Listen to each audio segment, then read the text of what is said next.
beautiful autumn Sunday in the Mile High City, Denver, Colorado. And America's Game of the Week as the Washington Redskins coming to take on the 6-1 Broncos. Of course, Mike Shanahan, 21 years of his prolific career in various roles with the Broncos, including 14 years as their head coach. 7 times took them to the playoffs, Troy, and they won a pair of Super Bowls. And a short while ago, a very, very nice video up on the Jumbotron. And some watery eyes for Coach Shanahan. Yeah, you can tell, Tom, that was a very emotional moment for him. This is a place that he's got a lot of great memories, as you said. Spent a lot of time here. Still has a lot of friends in the area. Redskins won the toss. Elected to receive. And that one blasted out of the end zone. So we get a look at Robert Griffin III. Had his best game of the season 1 week ago in that thriller, a 45-41 win against Chicago. Threw for nearly 300 yards, including a couple of touchdowns. And don't look now, he's starting to run the football again, a season-high 84 yards. Last 2 weeks, he has run the ball very well, something we didn't see through the first 4 weeks of the season. More importantly, last week he threw the ball much better than he has this year.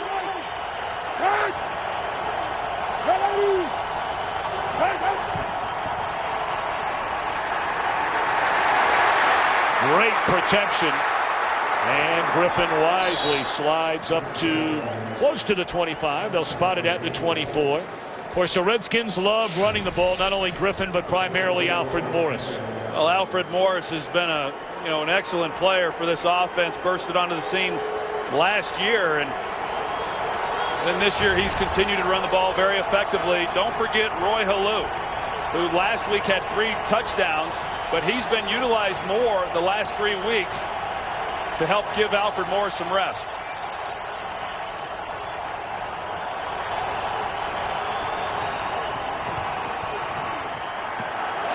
Great coverage on the far side by the one-time Pro Bowler, while with Arizona, Dominique Rodgers-Cromartie. It brings up 3rd down and 6.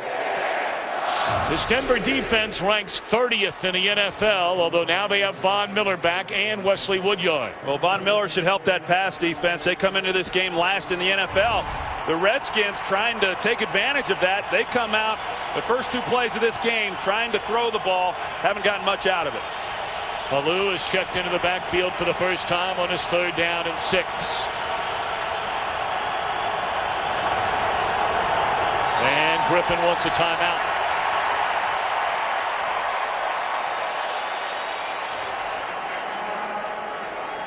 Well, a lot of the talk, Troy, of course, has been about the return of Mike Shanahan. But I would imagine for Coach, he may have had a few sleepless nights this week trying to figure out a way what has been the highest scoring offense in the entire NFL, these Denver Broncos. Their first loss of the season, the lowest number of points they've scored in a game, and that was 33.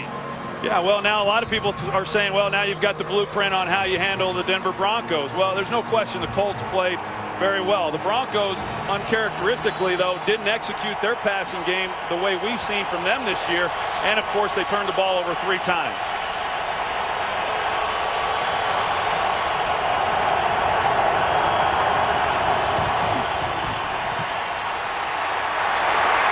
Griffin rolling. Now he'll run it, and well short of the first down. They gave him plenty of time to throw, but he could not find an open receiver.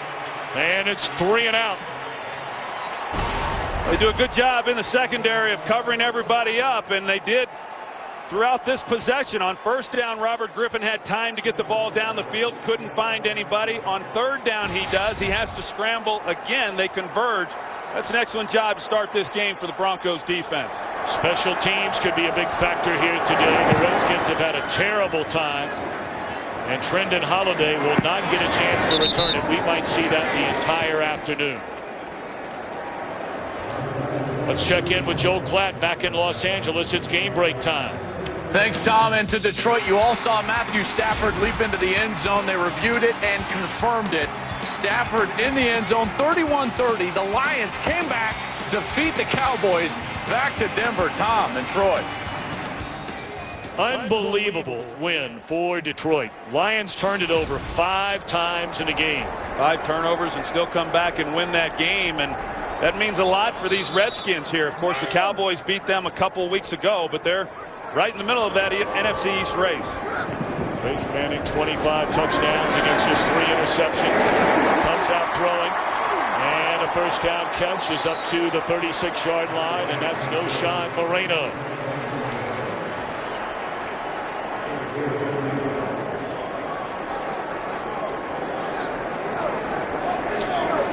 Beautiful afternoon. Nice to have you with us for America's Game of the Week. Well, Hall of Famer Troy Aikman and Pam Oliver. I'm Tom Brenneman. Just underway. The Redskins went 3 and out. And now the Broncos with a football. And good power, strong running by Moreno. That'll be a gain of 8 on first down. Of course, Peyton Manning, 37 years old now, having the best start to a season of what will be a Hall of Fame career. 25 touchdowns against just 3 interceptions.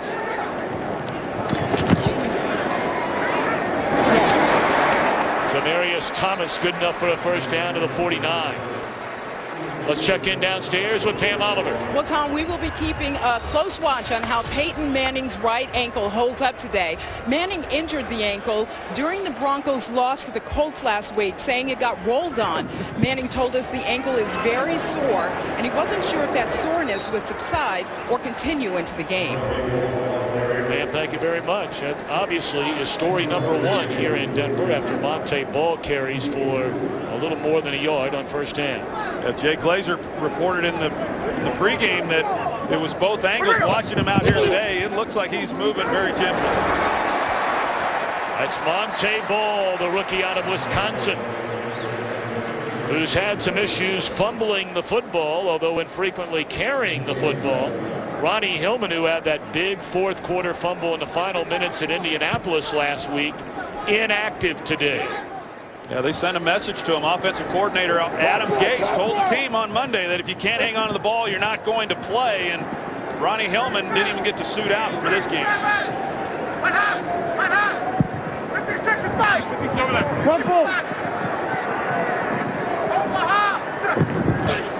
Third down. Manning delivers to Julius Thomas. And that's a first down to the Redskins 22. Well, man coverage, and Julius Thomas comes across on the dragging route as you see Peyton, and whether or not the ankles are a factor in this game. He delivers a strike then to Thomas, who's dragging across the middle to pick up a third down. Last week, the Broncos very poor on third down against the Colts. Moreno off to the left side to the 20-yard line. So many weapons for Peyton Manning, although they've taken their licks up front, but a lot of guys to deliver the ball to. He's got a lot of weapons. You look at it, 2 of those guys last year for the Broncos had over 1,000 yards receiving. Wes Welker did for the New England Patriots. This year, all 3 of those guys again likely to go for over 1,000 yards receiving, and maybe even Julius Thomas. Moreno inside the 10, run out of bounds at the 7-yard line. It's first and goal, Denver. You know, Denver likes this play where they put Knowshon Moreno in the backfield, and because of the action then along with that, it creates a problem for the linebacker as to how he's going to play the route. Is he going to come over the top and allow Peyton to put it on him very quickly, or if he comes underneath all that traffic, then you've got a chance for a big play. Moreno, the 14-yard reception. Manning on first down. That is a touchdown to Wes Welker.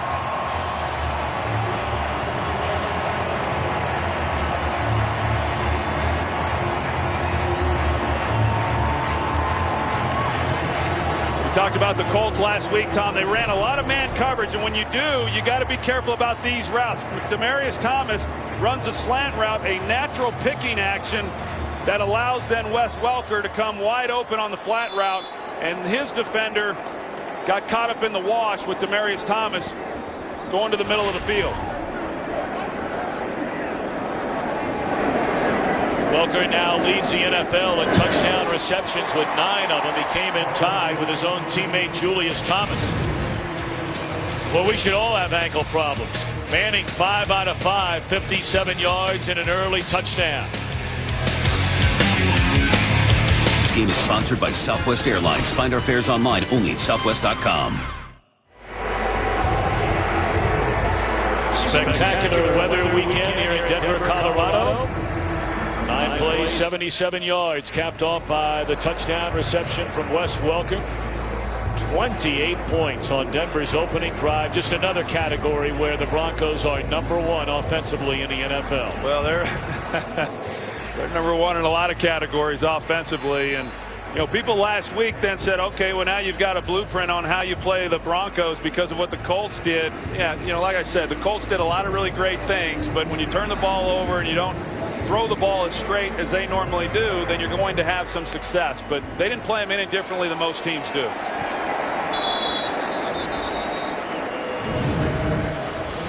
The old pick and roll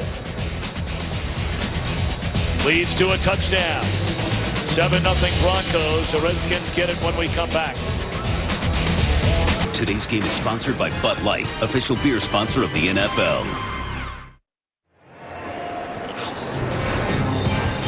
This was just before the kickoff today. A video tribute to Mike Shanahan. We mentioned 21 years here, 14 of those as a head coach. From 1995, his final season, 2008. Won more games than any Broncos head coach in franchise history, including those 2 Super Bowls with John Elway at quarterback. First carry of the game for Alfred Morris. This was before the game. Mike Shanahan talking with Vice President of Football Operations John Elway, and you know, right now Shanahan looking across.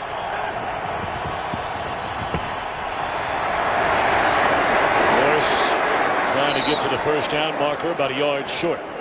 Say Mike Shanahan looking across the field, and when you see this Broncos offense, it looks an awful lot like the Elway-led offenses that ran roughshod over the NFL when Mike Shanahan was the head coach. You know, this a great play at quarterback, a lot of weapons.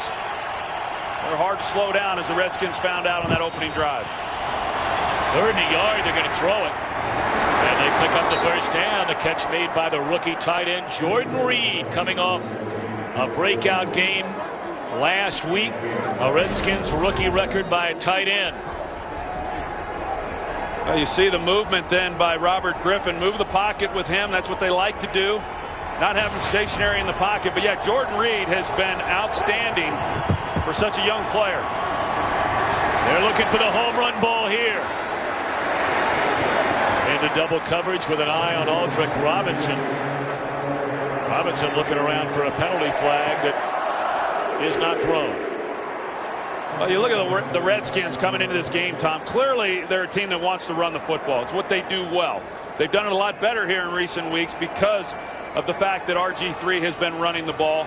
But this Denver defense is #1 in the NFL in run defense. They're big up front. They're awfully stout. Hard to run the ball against them. The Redskins are trying to take advantage of the weakness. They just really have not yet been able to do that through the air.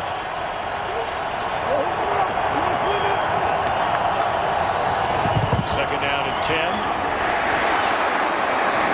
And trying to break it to the outside, Halou. It'll bring up 3rd down and 7 for the Redskins. We talked a little bit about Roy Halou earlier, and for a guy who last year was expected to contribute a lot, just got a couple games in, played well, battled through some injuries, primarily has been a 3rd down back, but he's been utilized more here in recent weeks, and he's done a nice job for him. He's not real tall, but he's a pretty powerful inside runner, much more than you'd think. And a good receiver out of the backfield. That's why he's in there on 3rd down. He had 49 catches during his rookie year 2 seasons ago.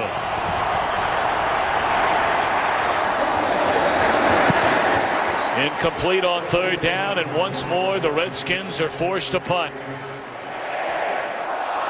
The Broncos are going to give a lot of different looks. They disguise pretty well. They're comfortable playing man. I think their secondary, Tom, is better than their ranking has shown. Part of that has been the fact they've given up yards is because their offense is piling up so many points that teams have to try to stay with them.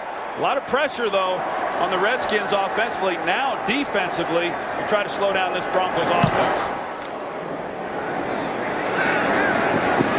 Once more angled towards the sideline, and inside the 5, it is down. Beautifully done by Rocca.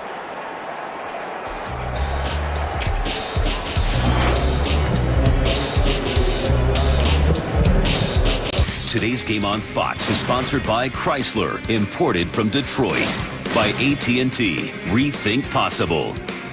And by KFC, the official sponsor of Couchgating. KFC plus football equals Couchgating.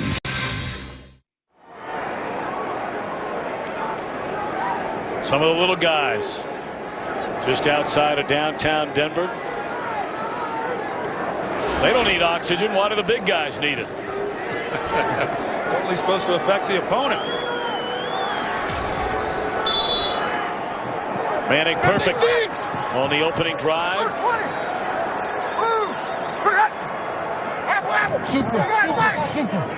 Hurry!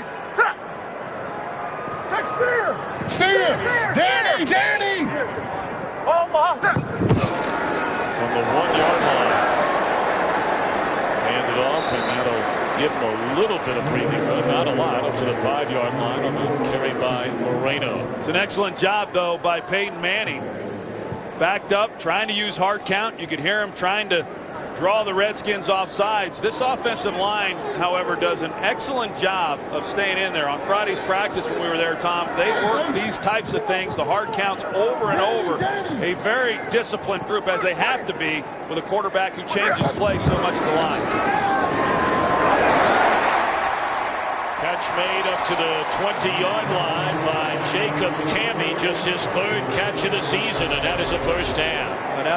Now they got to worry about Jacob Tammy. So they show that a running formation, they bring Tammy in and then allow him free access off the line, and an easy completion.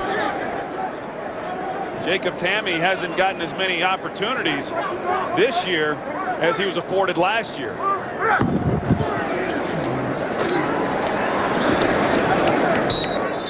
Moreno looking for a little bit of running room, none there.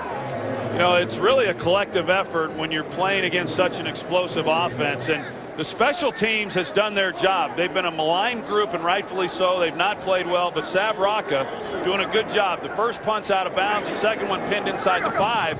Now the defense has to make a stop. Manning looking for Thomas. And great coverage for the Redskins. Of course, that safety positions plural, in a state of flux right now with a concussion to Reed Dowdy, the suspension to Brandon Merriweather, and a bunch of guys that have seen very little playing time, Troy, the whole year. Well, Jose Gums is an undrafted free agent who played 1 year at Monmouth College. He went to college as a baseball player, played 1 year of football, and now he's starting his first NFL game against Peyton Manning.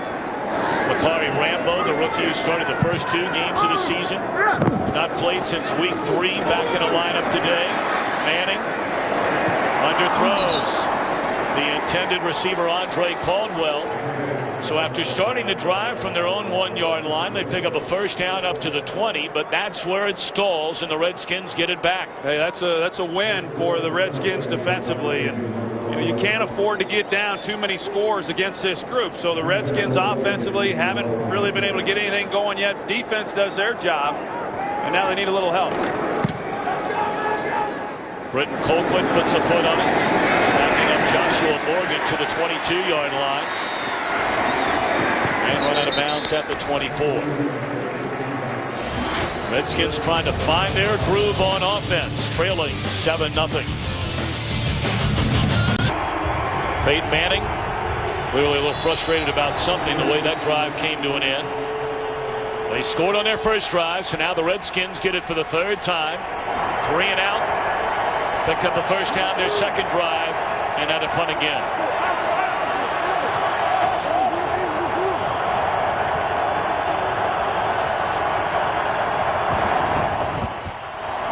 This is Alfred Morris.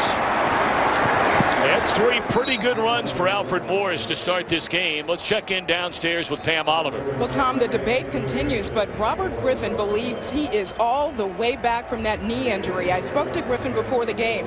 He told me that something that may surprise people. As a runner, he's faster than ever. Griffin has rushed more and more often, but just as important, he's living up to one of his top priorities, protecting himself. He told me he's doing that better than ever. Thank you, Pam. Gain of 6 for Morris on first down, so 2nd and 4. And they play fake it to Morris. That's a dangerous play. And did not fool Dominique Rodgers-Cromartie. No, he didn't get fooled at all. He saw the action there, and he's able to come up and make a play before the Redskins are able to get anybody out there to help block and open a lane for him. It's a great job by Dominique Rodgers-Cromartie, who I think is really playing pretty well for this team. He's a long-rangey guy, a former first-round pick by the Arizona Cardinals. The Broncos are able to get him after he had spent the last few seasons with the Eagles. But I think this secondary is better than where they rank in the National Football League. I do not believe they're the worst defense pass-wise in the league. Griffin hit as he threw. Catch is made for a first down, it looks like. What an effort there by Santana Moss. Von Miller delivered a big hit on Griffin, who still had enough on the throw. Von Miller, of course, making his second start after the suspension. Played last week against the Colts. He comes in. Looked like he went to the head there, but more shoulder pad than helmet. But Von Miller, even last week, statistically not a lot of numbers, but I thought that he did a nice job, especially considering that he had not been playing. They're hoping to get more out of him here in this game, and even he expects more out of himself.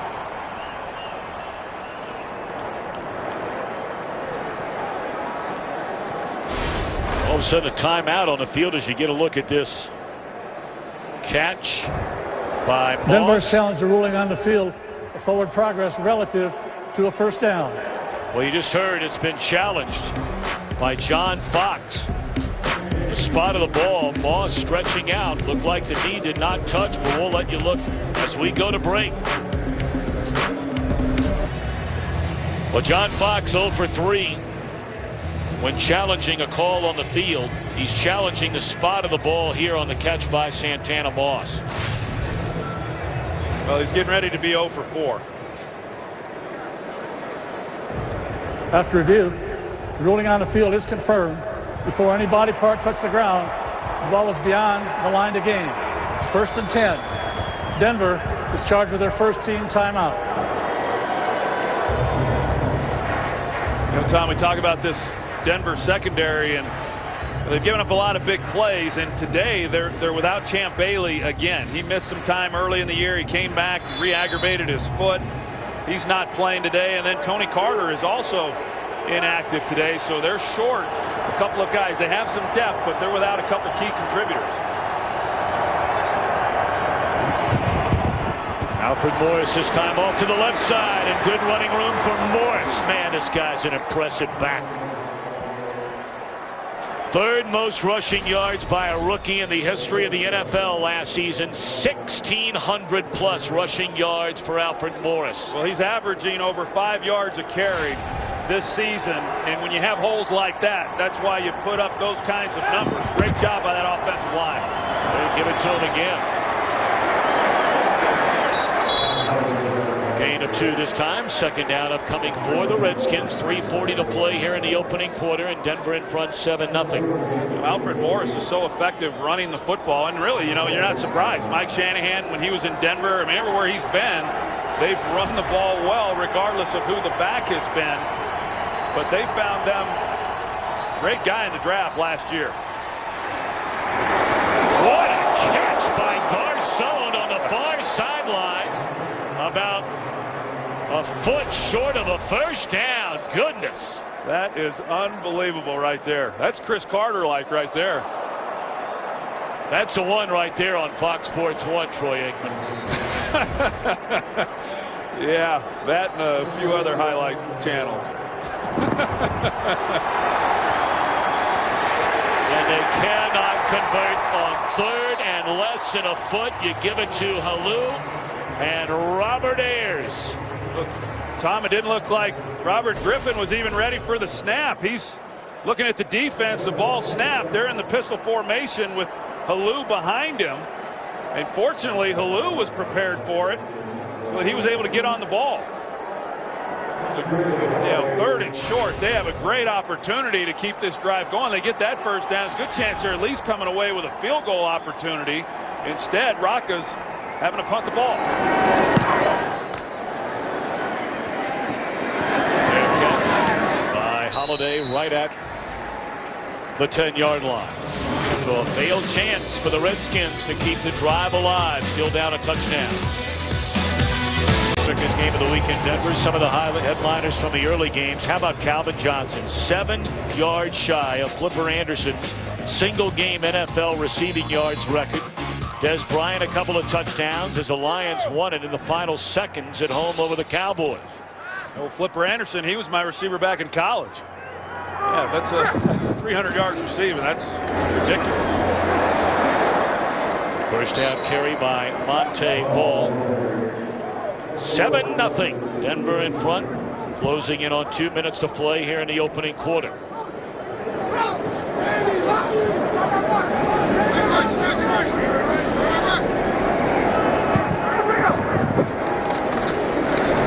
Manning a pump fake. And coming across the middle to make the reception. And good enough for a first down. Demaryius Thomas. Well, man coverage with D'Angelo Hall. He's going to be shadowing Demaryius Thomas throughout this game, much like he has the opposing team's best receiver this year already. He's had to go against Des Bryant and Brandon Marshall last week, and draws a pretty good assignment here today. Caldwell on the reception, and the ball isn't loose.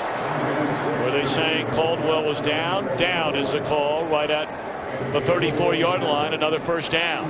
Peyton Manning was talking about it, knowing that D'Angelo Hall goes with the opposing team's best wide receiver. He wasn't real sure who he was going to pick, and Peyton was saying he's going to upset whoever he doesn't line up against, saying that they're not the best on the squad. First NFL carry in the first NFL game for C.J. Anderson, a rookie who made the team as an undrafted free agent. Had an excellent training camp, and he's getting the playing time today in place of Ronnie Hillman, who is not on the active roster. C.J. Anderson had a good camp, opened their eyes. He got injured. They thought about putting him on IR, but kept him active. Manning being chased and caught.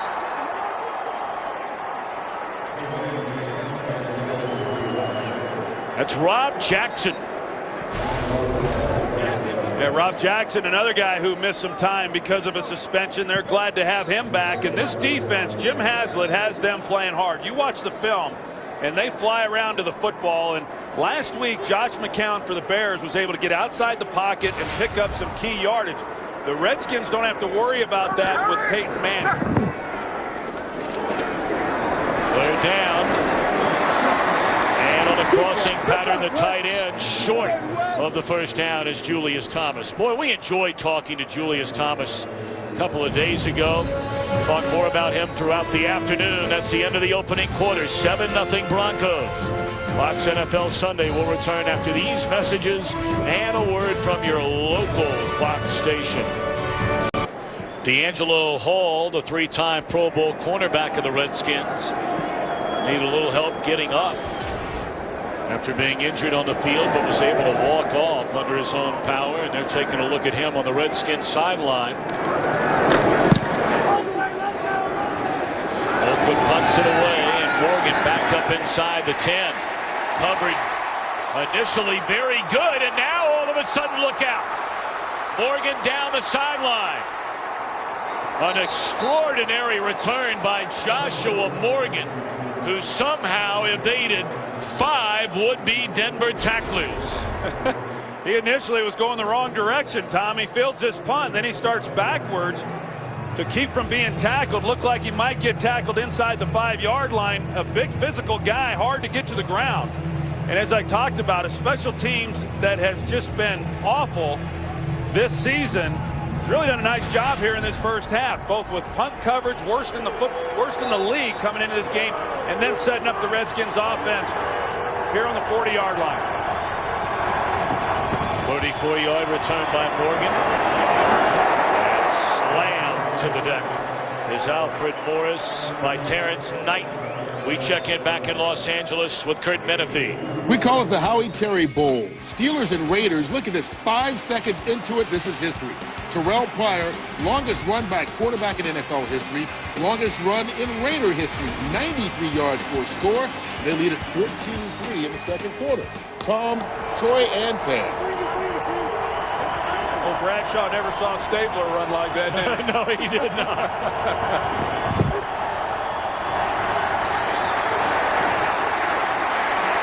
Rushed out of the pocket, Griffin backpedaling, throws across the field, and nearly intercepted.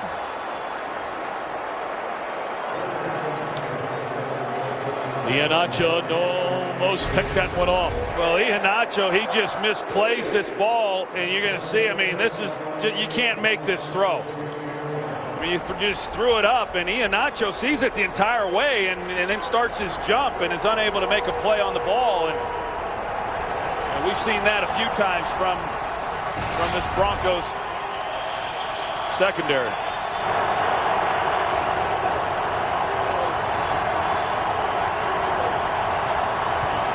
Third down and 8. Only a 3-man rush. Griffin missed it open. Aldrick Robinson, and a flag comes in.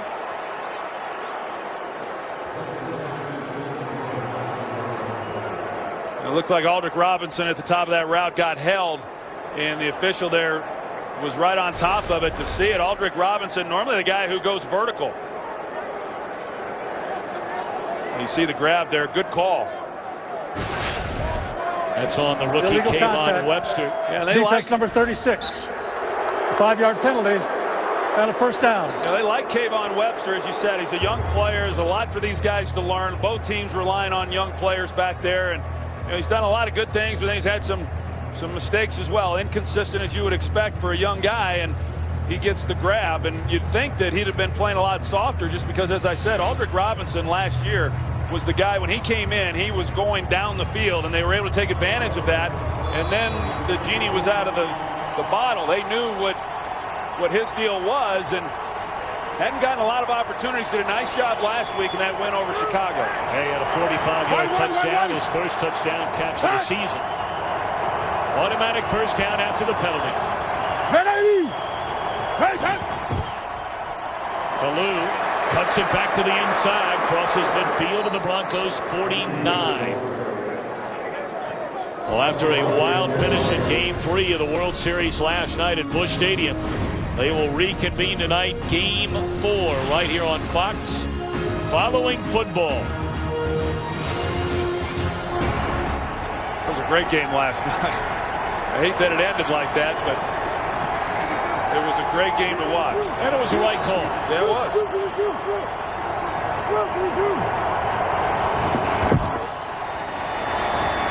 Griffin moves, spins away from a tackler. But then a beautiful play coming up out of the secondary made by Iheanacho. A good job there by Robert Griffin making the first guy miss. Sean Phillips is going to get up the field, and then he is able to get inside of that. Iheanacho is converging. No doubt this Broncos defense is focused on stopping the run, and they're good enough typically to be able to do that without having to bring safeties down. But this is a little different running game they're facing here today with the Redskins. Redskins going to spend a timeout before this third down. It's a big one for the Redskins, trying to keep this drive alive. This game on Fox is sponsored by Lowe's. Lowe's, never stop improving.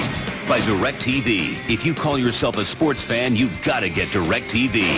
And by Papa John's, official pizza sponsor of the NFL. Well, Gene Michael from our crew sitting down there to gobble a 7-pound burrito, light snack over at Jack and Grill's restaurant. They said there's 12 eggs in that and 5 pounds of potatoes. Yes. Yeah. Needless to say, he did not finish that. Well, I wasn't there. Third down. And across the middle, the catch is made, but short of a first down. Not getting anywhere near the first down marker was Joshua Morgan. So once more, the Redskins make a little noise, this time getting into Broncos territory, but coming up 2 yards short.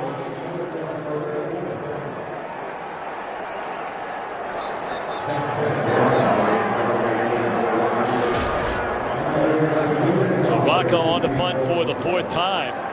He's done an excellent job early on here today, if nothing else, creating very tough field position for the Broncos, and now trying to do it again.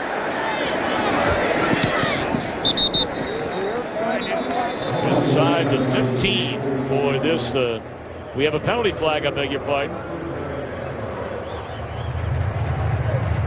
This might be against the Broncos, and if it is, this could be an automatic first down, depending, of course, on where and when the penalty was committed.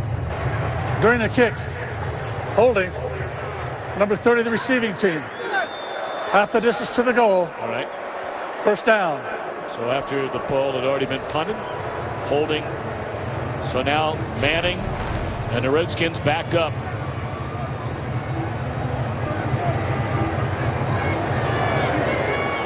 That's about as clear as it gets right there. David Bruton with the hold.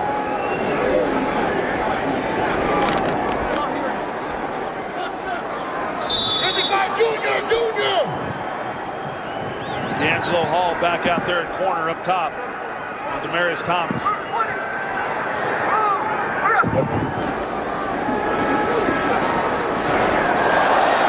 How was that catch made? D'Angelo Hall, about as tight a coverage as you can get on Demaryius Thomas, and still caught it. No, he was all over him. He plays the inside, and Peyton Manning recognizes where D'Angelo Hall is, and he lays the ball then on the outside hip. I mean, that's a perfectly thrown pass, just the only place he could put it. Demaryius Thomas, I was shocked, Tom, at just how big of a receiver he is. In fact, Peyton Manning has said ever since he got here, biggest collection of receivers that he's ever thrown to. Short. On 2nd down and 2 is Moreno. Good play made by Jarvis Jenkins, who's getting a start today. Another Redskin suspended early this year, the first 4 games. This is his 3rd game back.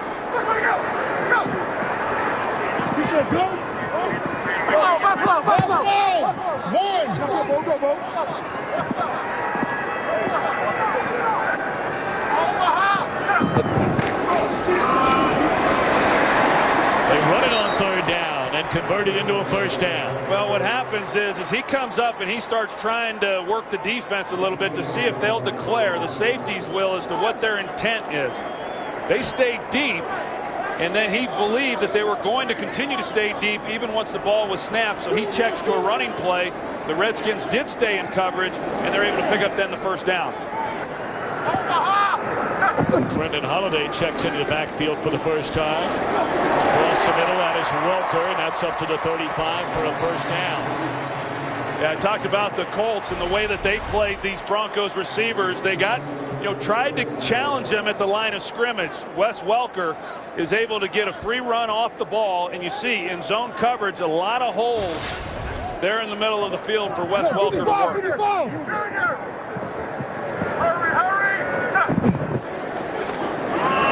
Holiday, his first carry of the year. And he is dragged down up at the 41-yard line. Brendan Holiday picked off of waivers from the Texans as the crowd looking for a horse collar face mask penalty here against a Redskin defender. It looked like Perry Riley Jr. I'm not sure how you missed that call. It's unbelievable that you missed that.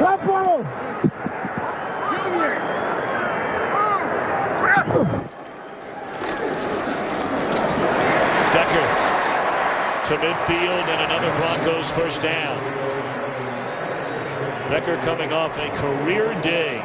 150 receiving yards last week against Indianapolis.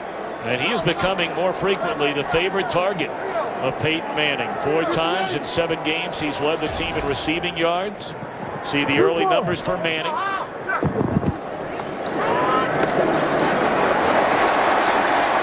It's Montee Ball.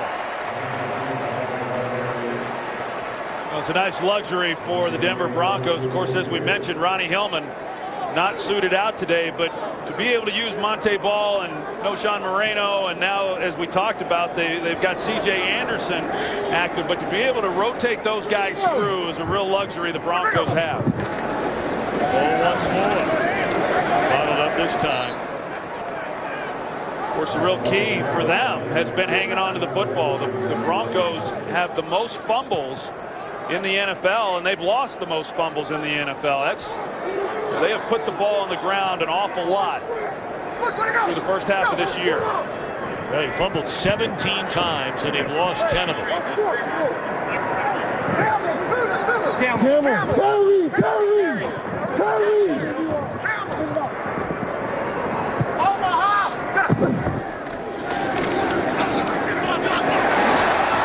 lay it out there for Welker. Pretty good coverage by Josh Wilson. So now the Broncos are forced to punt. Well, it's a good job by the Redskins of getting off the field, but some of these throws, I mean, Wes Welker has an opportunity, and Peyton Manning is so good and has such great accuracy that's what happened last week. You miss some of those throws, and you're able, especially on 3rd down, you're able to get off the field. You got to hope some of that happens, and it happens for the Redskins. They fail to connect on a guy who generally he will complete a pass to, and it forces the Broncos to punt. Colquitt straight into the air, and this one will be downed right at the 5-yard line. So just 7 points so far for the highest scoring team in the NFL. Jim Haslett and the Redskins coaching staff has his team ready to play so far. Redskins still in search of points for the first time today. Trailing 7-0 in this drive. Their worst starting field position. From their own 5.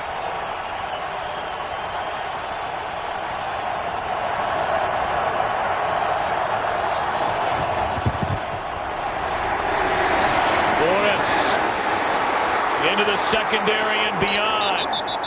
And Alfred Morris got a big block from his fullback Darrell Young.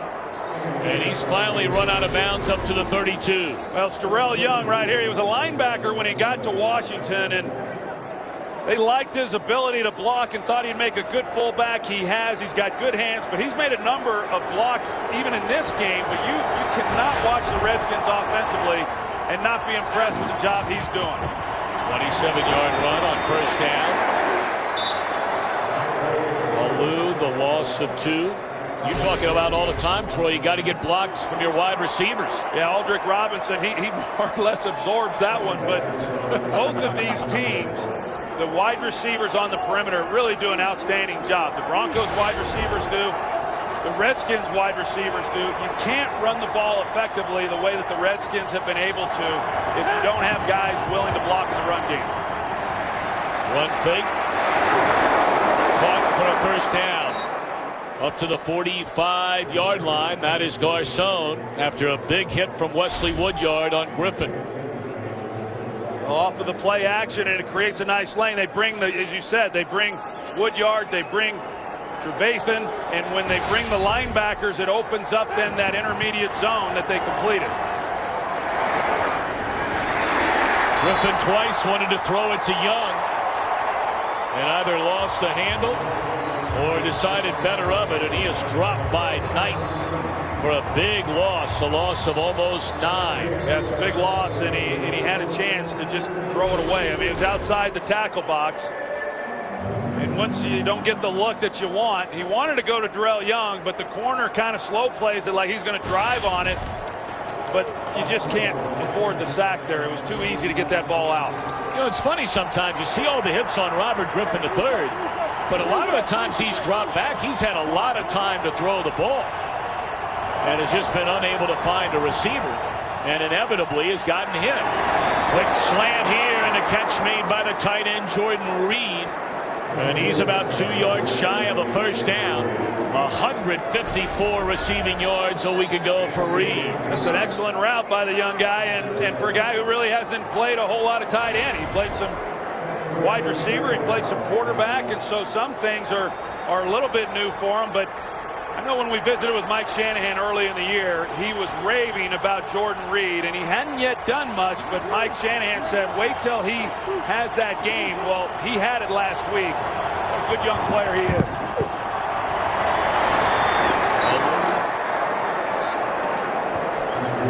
Here's Kevin up for the first down. And Alou on third down will go right back to the sideline, and Morris right back in. That's a great job by the Redskins with the sack then on Robert Griffin, being able to overcome that and pick up the first down.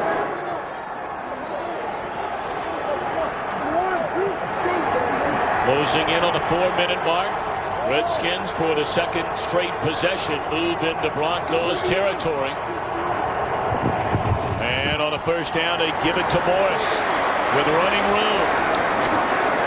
Still on his feet. And 3 Broncos finally get him to the deck, but not before a gain of 8 by Alfred Morris. Of course, we know what kind of route runner Jordan Reed is, and then the question is, you know, how effective can he be as a blocker? And you know, he's primarily a receiver, as we know, but you've got to be able to do some of these things, and that's not easy to do. To run short side, you have to be able to get the edge, and Jordan Reed is the one who allowed Alfred Morris then to get onto the edge. That's a good job by Jordan Reed in run blocking. Late play of the drive. The drive which started at the 5-yard line. Morris trying to get to the first down, appears to be short. And we check in once more from Los Angeles with Kurt Menefee. Maybe it's the afternoon of long touchdown runs. We showed you Terrell Pryor for the Raiders earlier. This is the rookie Andre Ellington for the Arizona Cardinals. Takes it 80 yards against the Falcons. 14-6 Cardinals on top. Troy Tom. If Atlanta loses that game, they're in trouble. They're in big trouble. They've dug themselves quite a hole.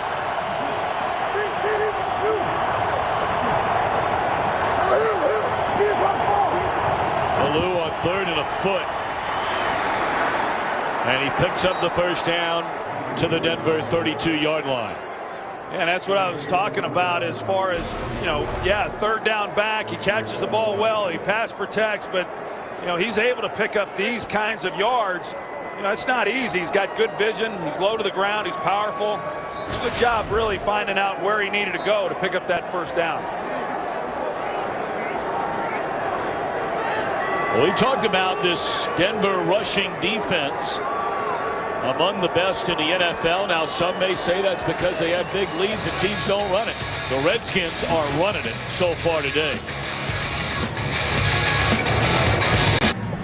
Very impressive drive here for the Redskins, Mr. Aikman. It started from their own 5-yard line, and this is a 10th play on it.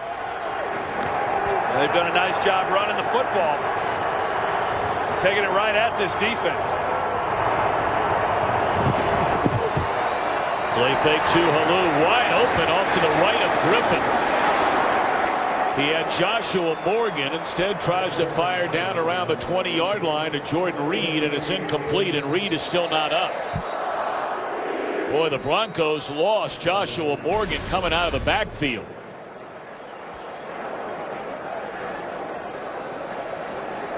Griffin taking another hit. Here's Morgan. He's just saying, give me the ball.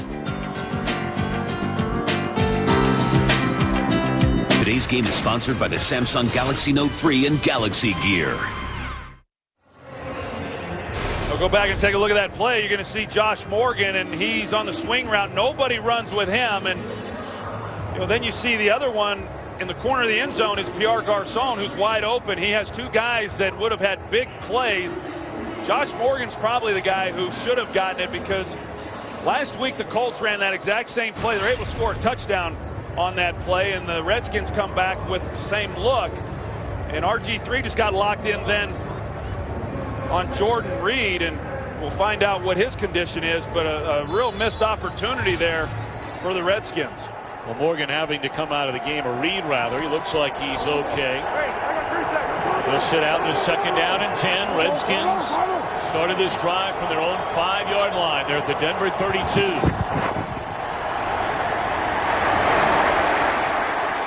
Griffin rolling. Now we'll run it. And a big 3rd down coming up. And Jordan Reed is coming back from the Washington Redskins sideline. Well, that's a good thing for the Washington Redskins. You know, we've talked a little bit about RG3 and where he's at, where his health is, and yeah, he is moving better, and we saw that a couple of weeks ago against the Cowboys. Did not throw the ball well in that game. In this first half, Tom, it just does not look like he's seeing the field real well. They're playing coverage. If it's not there, come underneath. There's been times there's been open people underneath. Blitz coming. Griffin gets it away to a wide open Halou, and he has a 1st down to the Denver 17. So the elusiveness of Griffin bought him a little time there. Even on this play, Tom, you're going to see Halou here out of the backfield, and you know, if he gets it to him right away, Halou's able to catch that ball and continue to run, gets a lot more out of the play. But still, it's a big 1st down, 3rd down conversion then for the Redskins.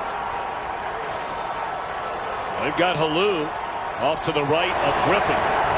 No Alfred Morris in the game. Broken up trying to find Garcon. And it's incomplete as a call on the field. Great coverage once more by Rogers Cromartie. And Iheanacho is down injured.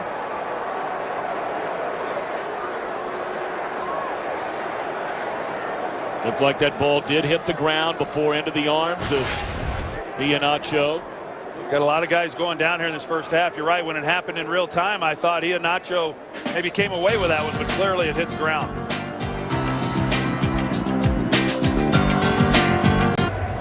Duke Iheanacho nearly came up with a miraculous interception here, but then was injured as Reed rather made contact with him. He gets twisted up pretty good. You know, after he tried getting up, trying to make the play on the interception. College free agent a year ago, played in 2 games, had a great training camp this year and won the starting job. You root for every player to be all right, but Iheanacho has come from San Jose State to win a starting spot in this Denver secondary. Well, the good news for the Broncos is they're able to bring in a guy like Mike Adams, a veteran player who last year was the starter, and that's who Iheanacho beat out in camp. 2nd down and 10. There you get a look at Adams wearing number 20. And so we'll take a timeout and check in with Kurt Menefee, telling us what's coming up at halftime. How about it, Mr. Menefee? Coming up on the Visa Halftime, we'll have highlights from a very busy weekend, including TB Steelers against Howie's Raiders. And the Jets go for a win in Cincinnati. It's all coming up on the Visa Halftime. You know, Tom, this has been an outstanding drive, as we talked about, starting out on their own 5-yard line to get down here in scoring position. And they've run the ball well, and you know, all that's good. But the best part of it, in addition to coming away with points, is they've been able to chew time off the clock and keep Peyton Manning over on the sidelines. 14th play of the drive. We're right at a minute to play until halftime.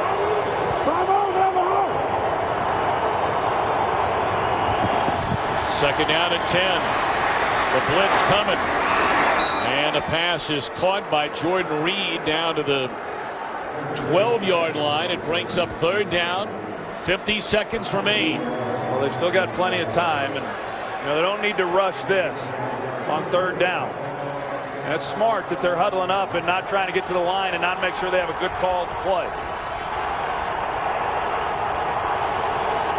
Redskins do not have a timeout remaining. 3rd down. Griffin to the end zone. Well, it looked like a good throw. And unable to get it was Santana Moss. Now 4th down.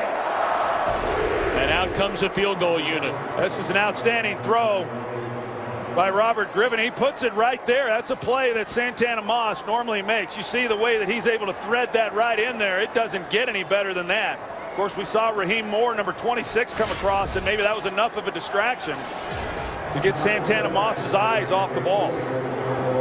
3rd week now for their new long snapper, Kyle Nelson, after the injury to Nick Sundberg. And blown dead before the snap. Well, that might be on Denver for an extra guy in the huddle. They were trying to get Dominique Rodgers-Cromartie off the field. And this may then change. Defense at 12 men in the formation. You got the it. Snap is imminent. A 5-yard penalty that results in a 1st down. How about that? I was trying to figure exactly where the chains were. It was hard to tell if it was going to be enough for a 1st down or not, if they're going to have to come out and measure it. But, you know, it is a 1st down, and now the Redskins with another opportunity. Here he is right here, Dominique Rodgers-Cromartie. So what an opportunity now for the Washington Redskins with still time on the clock. All right, so a 1st down at the 7.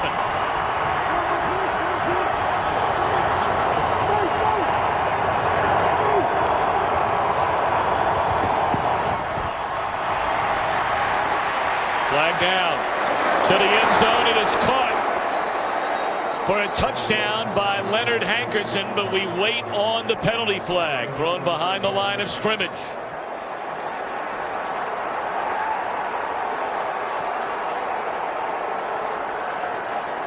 And the Redskins celebrating as though this one's going against Denver. Defense number 99.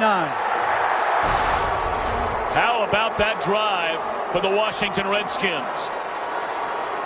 Well, Leonard Hankerson, he's pulling up. He just is able to find the open spot, and Robert Griffin finds him. I don't know that that was necessarily designed, but he's able to work back to the open spot on the field in the end zone, and Robert Griffin delivers another good pass. That is, Tom. It's a great drive by the Redskins, taking it 95 yards for a touchdown.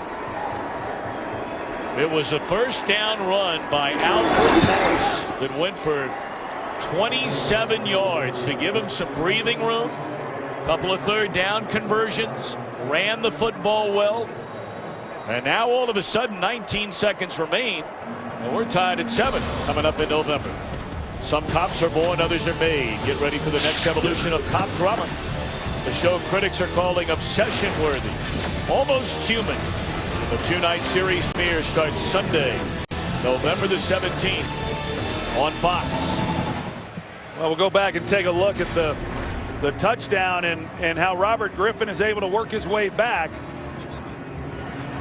See how he steps up in the pocket. Really does a nice job navigating the pass rush and then finding Leonard Hankerson, who, you know, he was a bit of a question mark this week as well. On Tuesday, he did something to his foot. Not sure exactly even how it happened. Said he might have been playing with his kids during their off day, and he was somewhat of a questionable guy coming in, and he makes a nice play then to cap off that drive. 16 plays, chewing up better than 7 minutes, keeping the highest scoring team in the NFL on the sideline.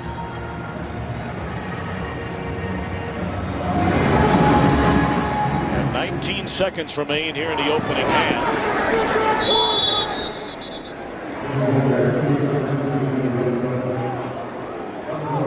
Talked about all the offensive numbers for the Denver Broncos so far this year. 1st in total offense, 1st in points per game. They average 42. Week 2 in New York. The fewest 1st half points the Broncos have scored. That number was 10. Right now it sits at 7, and it's going to stay at 7. Well, and Mike Shanahan's return to Denver. He will trot back to the locker room, and I would imagine feeling mighty good about the way things are going. Let's go to Kurt Menefee in Los Angeles in this 7-7 game. The Redskins marching 95 yards to tie it in the final seconds of the 1st half. Time for the Visa halftime. 7-7 at halftime. On our way to the 2nd half, and You know, you got one team averaging 42 a game. You have another team averaging 25 a game. I wish we had a few bucks for every time we figured, well, here's a shootout. We thought the same thing last week. 7-7 now, Troy, this week.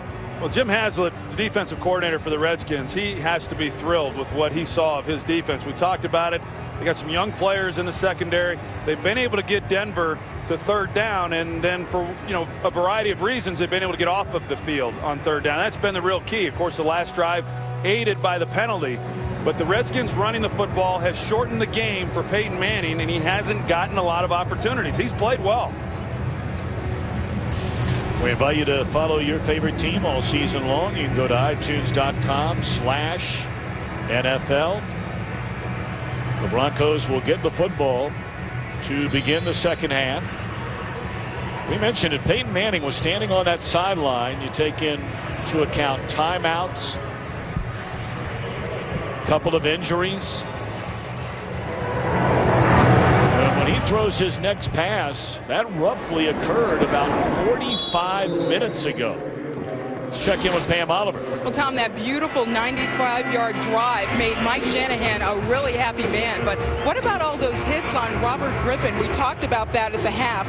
He said it's a number of factors. One is protection. Another may be timing issues. For the Broncos, that 12 men on the field penalty obviously hurt them. But John Falk said the game is 7-7 for the Broncos safety. Duke Iheanacho has an ankle injury and is questionable. Back to you. Pam, thank you. Now, the Broncos have scored on their opening possession of the second half in 6 of their 7 games so far this year. That's defended beautifully on the catch by Moreno. And a good job over there by the rookie Dave Amerson. Well, here are the numbers, and you see, I mean, a lot of balance there by the Washington Redskins. The biggest thing is them controlling in the clock, winning the time of possession. Manning. And again, a catch is made, but very little. Limping off the sideline and now moving a little bit better, but clearly reaching, it looked like, for that ankle initially. Their talented young tight end, Julius Thomas. They've had that twisted in the tackle there by Josh Wilson, and Thomas is leaving the field on his third down. Hurry, hurry! Back! 59! Mike! Double right left! Louisiana, hold! Louisiana, right him! 59, Mike! All right, holster! Yeah! Hurry! And the reception is made by Decker, and that'll move the chains of first down.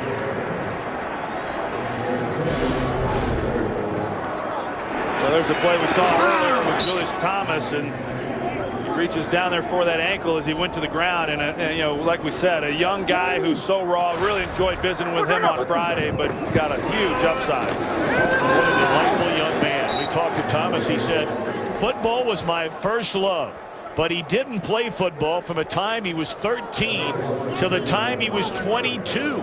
Did not play in high school, played 4 years of basketball at Portland State, 1 year of college football. Well, he's been working with the right quarterback as far as coming along in this league. Manning under heavy pressure. Is this a live ball? It is. Flags come down and appears to be covered up by the Redskins, and flags are flying from every direction. That's Brian Orakpo at the bottom of the play. Well, it was Ryan Kerrigan who came around and is able to get a hold of the ball. As Peyton Manning comes back, you see that clearly the ball is out before his arm is going forward. It's a good job. You know, not bad protection. You got Orlando Franklin trying to keep him off of him, but here's the end of that play.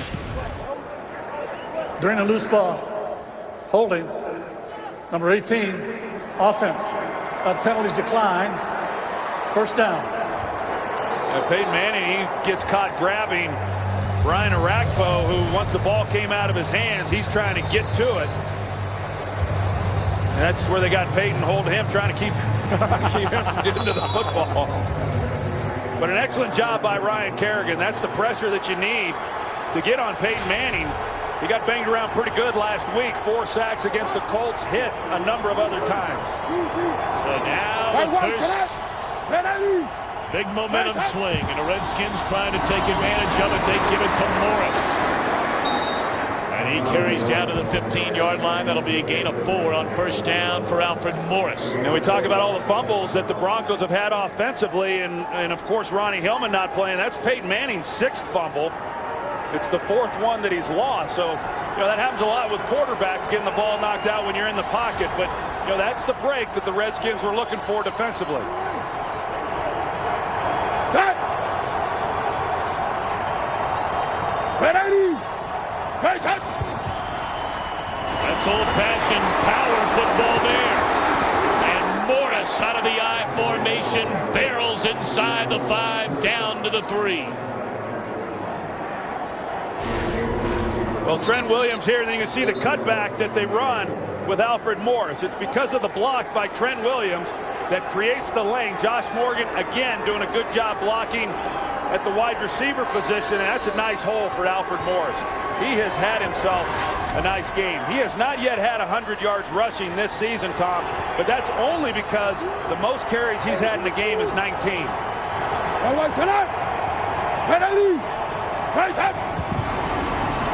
Morris. And Washington takes a lead for the first time.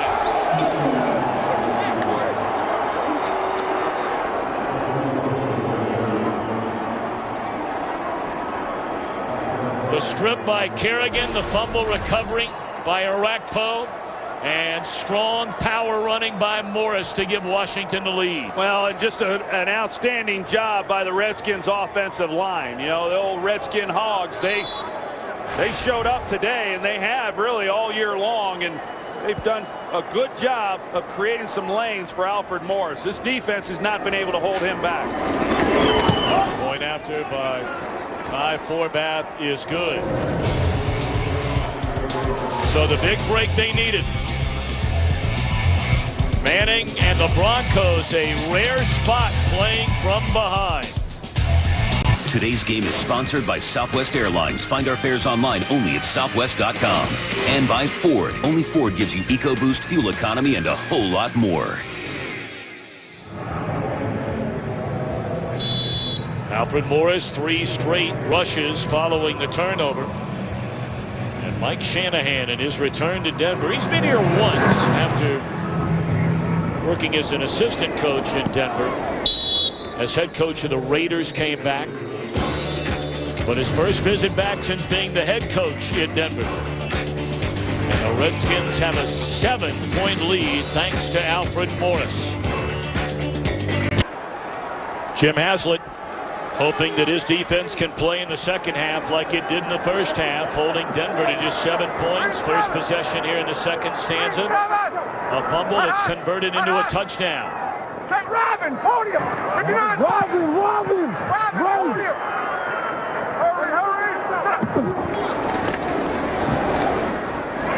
Intercepted. The receiver fell down, and that is D'Angelo Hall to the end zone.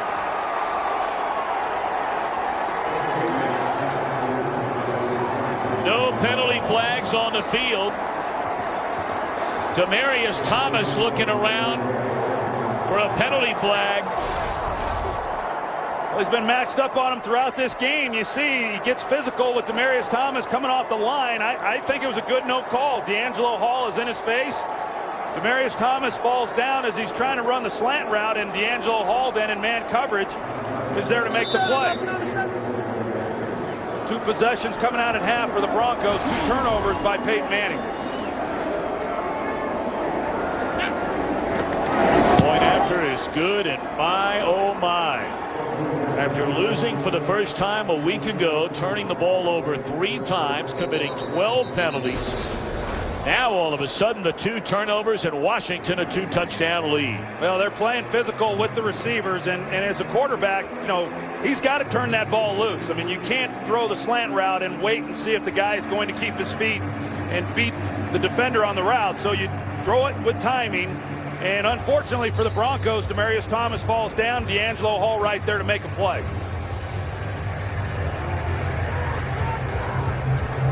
Peyton Manning in a state of disbelief. You know, the one thing the Broncos defense, as good at times as they have been, one thing they have not done well is when the Broncos turn the ball over, as the Redskins now have their 5th defensive touchdown of the season. That's 2 of them this year by that man D'Angelo Hall. But when the Broncos turn it over, they give up huge points. They turned it over 15 times. Opponents have scored on 13 of those 15 turnovers, to the tune now of 79 points. Well, the Redskins defensively last year gave up yards, but they created takeaways. They were not doing that as well this year, but they needed them in this game, and they've gotten them. Brendan Holiday going to try and make something happen out of the end zone. And he has run out of bounds at the 25-yard line. You know, D'Angelo Hall is regarded as a corner who likes to take chances. Normally, he's playing off. He prefers to play off of a receiver and then clue the quarterback. But they know they cannot give these receivers as much as possible free access off the line of scrimmage. And D'Angelo Hall just does a nice job. He's having a nice year. Jordan Pugh just picked back up by the Redskins this week. They're taking a look at him. We'll be right back.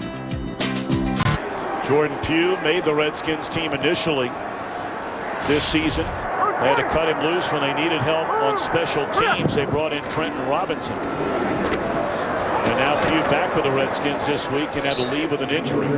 Certainly hope he's all right.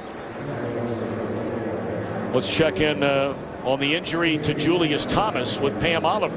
Well, Tom, maybe adding to the Broncos' woes on offense, their tight end, Julius Thomas, he went into the locker room a couple of possessions ago where he remains, but not before throwing his helmet in frustration. Thomas has an ankle injury, and his return is questionable.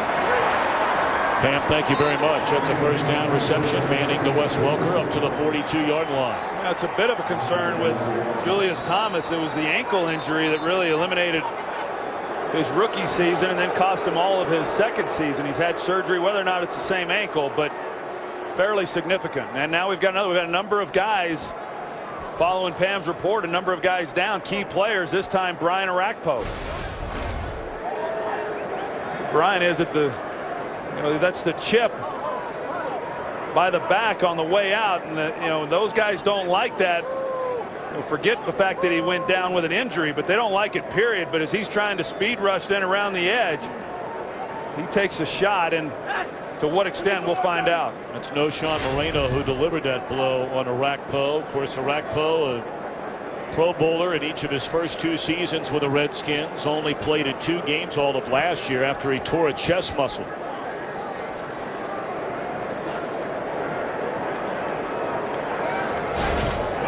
Of course, these Denver Broncos are keeping an eye on the Kansas City Chiefs. Andy Reid off to an 8-0 start his first year in Kansas City. Alex Smith proving to everybody that, hey, I can lead a team in the National Football League. Yeah, I mean, they've done a great job. All the talk in the AFC has been about the Denver Broncos, and everyone's still kind of overlooking the Kansas City Chiefs. Well, within this division, a much-needed bye week for the Broncos. As we see Orakpo get up, that's a good sign. But a much-needed bye week next week for the Broncos, see if they can get healthy. But then they've got a tough little stretch there. They travel to San Diego, and then 2 out of the next 3 weeks, they'll play the Kansas City Chiefs, which is really going to determine who emerges out of this division. And of course, Kansas City going into play today had 10 more sacks than the next closest defense in the NFL. The pitch on first down to Moreno. Leapfrogs D'Angelo Hall. And is out of bounds at the 48-yard line. The one thing that the Redskins have really done a nice job of in this game is you see what's happened after the Broncos' first drive, the touchdown. Really haven't done much since, but the Redskins, who have given up a lot of big plays, have not given up any yet in this game. Underneath to Welker. Got a block. And Welker inside the 30.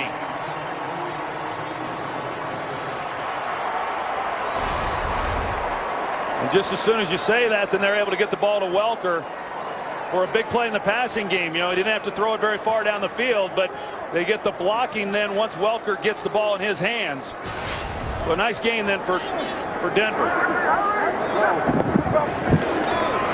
Monte Ball, the rookie out of Wisconsin, bounces off a tackler and able to pick up 3 down to the 25-yard line. People have been wondering, would Ball start to get more and more carries? You're talking about a young man who in the history of college football, Division I football, more rushing yards, rushing touchdowns, and total touchdowns than any player ever.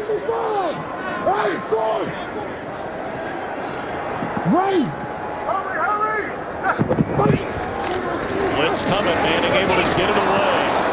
And off the fingertips of Ball, right there was Amerson in coverage.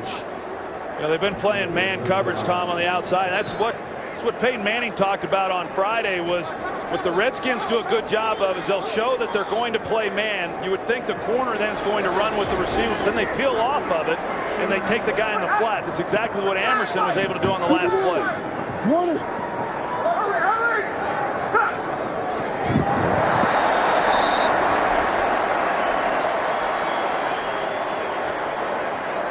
Ryan Kerrigan, the first to jump into the neutral zone. Neutral zone infraction. Defense, number 91. 5-yard penalty.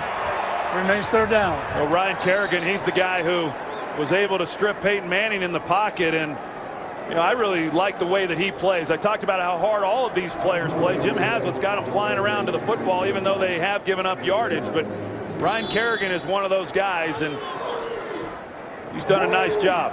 Brian Arakpo, they're glad to have him back out on the field. So 3rd and 7 after the penalty becomes 3rd and 2. And Manning rolling. Dangerous throw to the seldom used 4th tight end, Virgil Green. And now a 4th down. It looks like the Broncos are going for it. Well, confusion on the play. You got 2 guys who are trying to run the crossing route. Eric Decker's there. Virgil is there as well, Virgil Green, and here they are going for it on 4th down. Surprised by this? Yeah, I'm a little surprised. Playing at home, that you still got plenty of time. I take the points.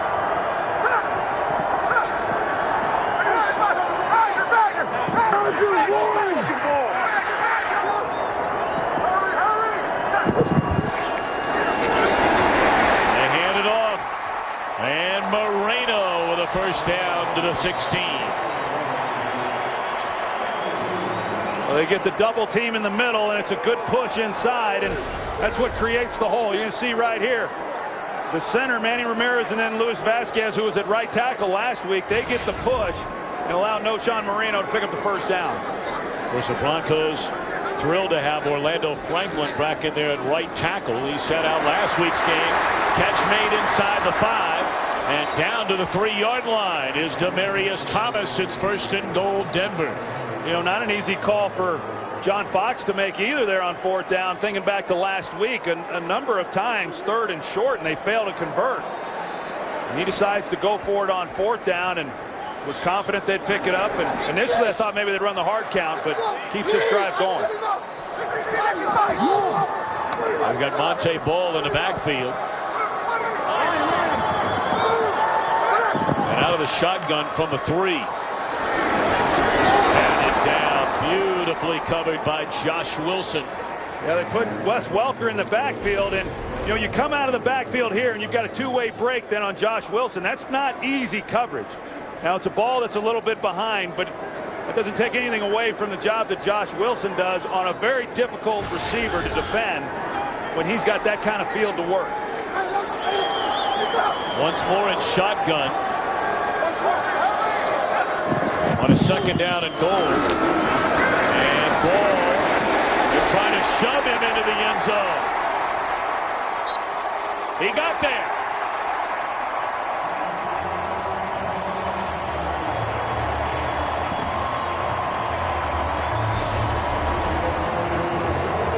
He gets bottled up immediately, and you see the scrum and then the push. And the Denver Broncos offensive line says, hey, we can do it too. Big Manny Ramirez. Number 66. That's why they get those big guys in a weight room, isn't it? Shove somebody in the end zone. I suppose. Is that why they do it? I don't know.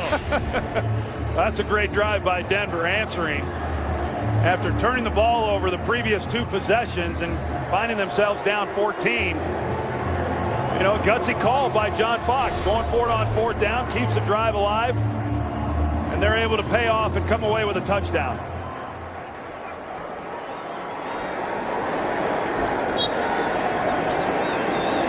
Monte Ball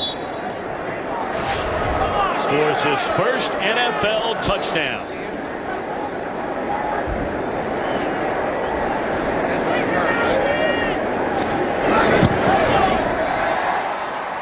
Point after is good. Peyton Manning bringing the Broncos within 7. Now Mike Shanahan's offense looks to respond midway through the 3rd. The high-flying Denver Broncos through 7 games, the highest scoring team in NFL history. 2 points better than Kurt Warner and the Rams of 2000.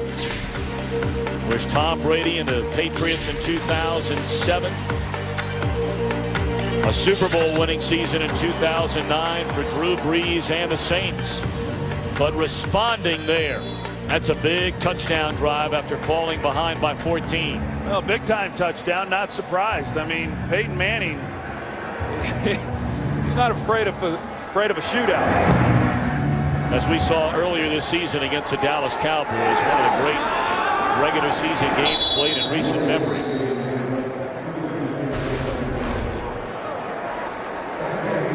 That's Raheem Morris, works with the Redskins secondary.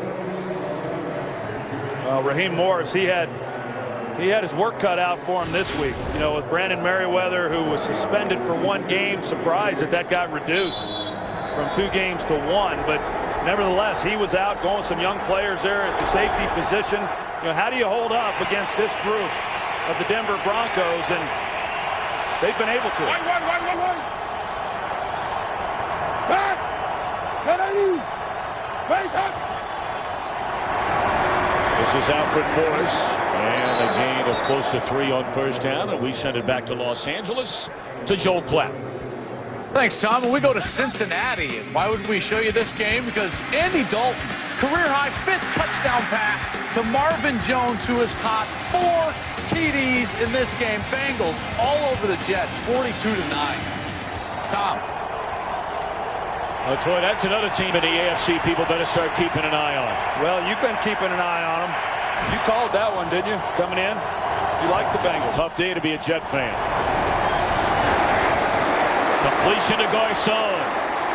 And he has a 1st down up to the 34-yard line, and a penalty flag comes in late. Some jawing going on back and forth. It was right back there in the vicinity of where Robert Griffin was when he turned it loose. See if he took a hit late, and you know, sure enough, we saw Personal foul, unnecessary roughness, defense number 99. We saw the Colts last week, penalty. or excuse me, the Broncos last week get hit with a penalty, one a lot worse as they go at it between those 2. But yeah, you come in late on the quarterback, and no matter how insignificant you may think it is, they're going to call it, and it's Vickerson once again.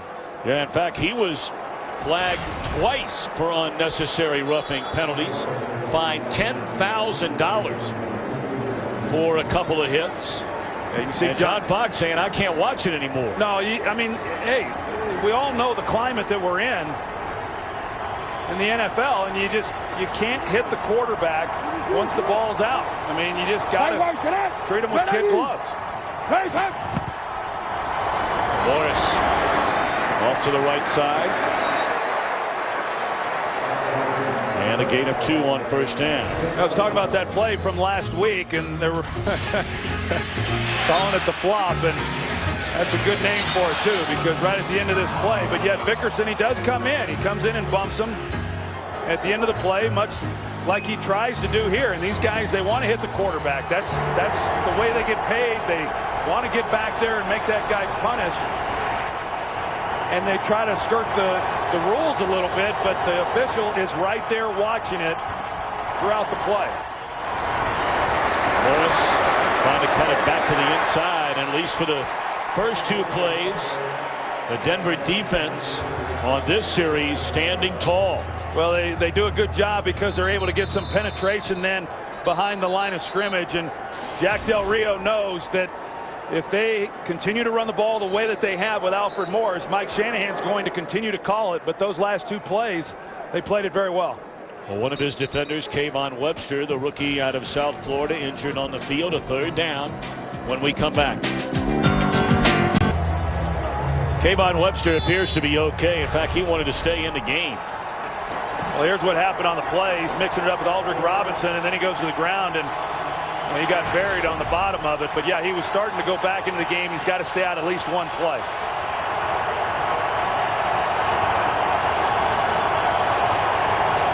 Third down and 7. Only a 3-man rush. And Griffin flushed out of the pocket. And that's caught but out of bounds.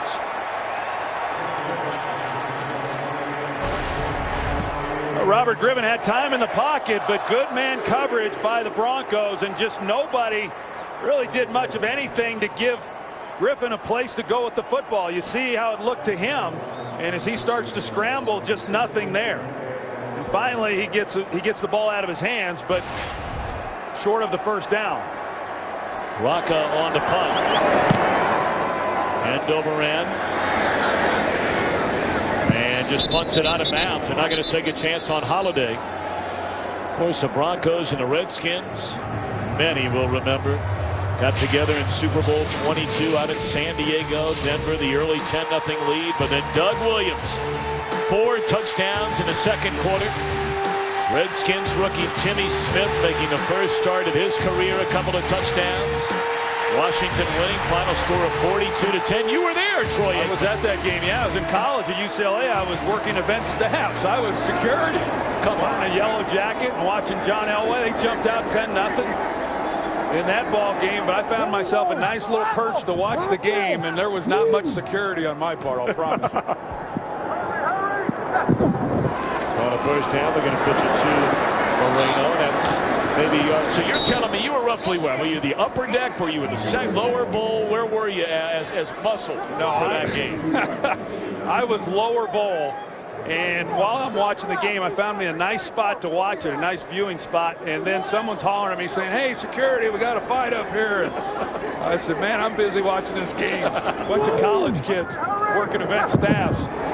That's good stuff. Reception made, and that'll be good enough for a first down. Of course, we talk about Mike Shanahan and his time here in Denver and the 2 world championships with Elway as the quarterback. He was also the assistant coach for the other 3 appearances by the Denver Broncos. So he enjoyed a lot of success while he was here in Denver with this organization. 4:12 to play here in the 3rd quarter. Manning. Good protection, looking down the sideline and overthrew his intended target, Decker. Well, watch 30 minutes of live NFL games free right now through October the 29th. Just call star NFL to download now. 2nd and 10.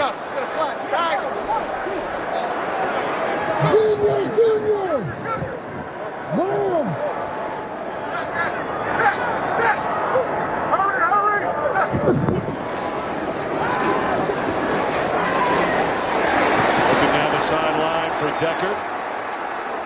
When seemingly every play, Denver receivers are looking for a penalty flag. A lot of these Denver receivers got very frustrated last week with the physical play of Indianapolis. Well, this is how they want to play these receivers. You can see Peyton Manning, he tells C.J. Anderson what route to run before the snap of this ball. He turns around and you can hear him. He says, "Hey, you got the flat route." So after the fake, then C.J. Anderson, first time to play, he runs a flat route, but a lot on his plate directing some of these younger players. 3rd down and 10. And the catch is made, and it's good enough for a first down by Wes Welker up to the 40. A great job by Peyton Manning with pressure in his face. You can see how calm he is. Stephen Bowen comes right in the middle, and Peyton able to kind of elevate up on his toes and find Wes Welker for the first down.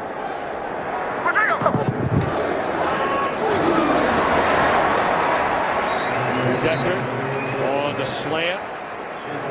Tackled by Emerson. That'll be a gain of 8. The exact same coverage that Demaryius Thomas fell down on for the interception. So now you come back to Decker, and you got to have confidence. Those guys are going to be okay. And of course, these guys have been running good routes for a long time for him. C.J. Anderson trying to get to the 49, which would be a first down, and he appears to have gotten there. We talked about Peyton's ankles coming into the game, and he seems to be okay. I mean, when I was watching him earlier, moving around a little bit slow, I'm sure they're sore, but that's not a big part of his game, and certainly being in the pocket and throwing the football, he's doing that just fine. Crossing pattern, and once more it is Decker, who's inside the 40, down to the 31-yard line. Well, that's what you do versus all the bump man coverage as you run those crossing routes, and it's then hard for these defenders. You're going to see them come across, and you got to navigate a lot of people if you're the defender in coverage. And Emerson is trying to stay up with Decker and trying to navigate the other crossing routes, and it creates lanes. C.J. Anderson inside the 25. It just seems like as we got another player down for the Redskins. This time it's Kedrick Golston.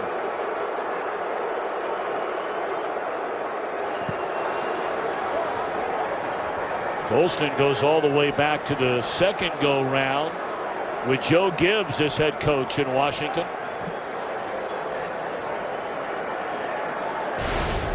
Well, they're looking at Golston, and we're wondering if maybe Thomas was injured on that last play.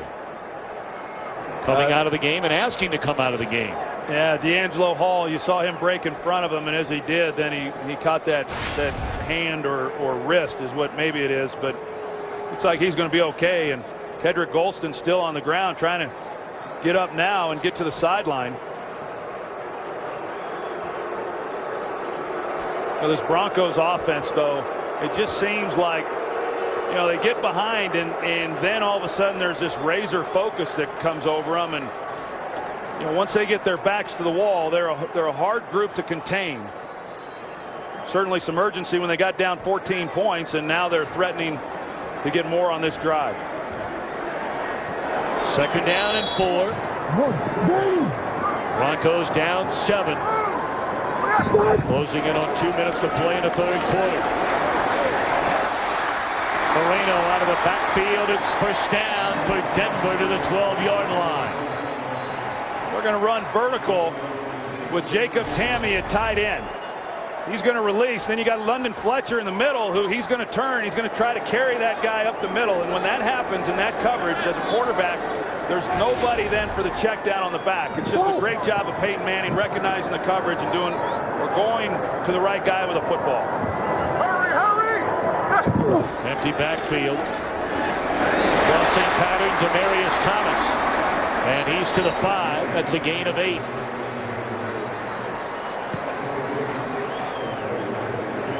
Short crossing patterns. They found the underbelly of this Washington defense on these last 2 drives. 6 of 8 on this drive is Manning. 12th play of the drive, spanning 78 yards. Monte Ball. Very close to a first down. And looks to have it inside the 3. I think that's part of the greatness of Peyton Manning is his patience as a quarterback. You take the underneath things, that's what they're giving you. They don't want to give up the big play, and then as soon as you start creeping up on that, then you give one up over the top.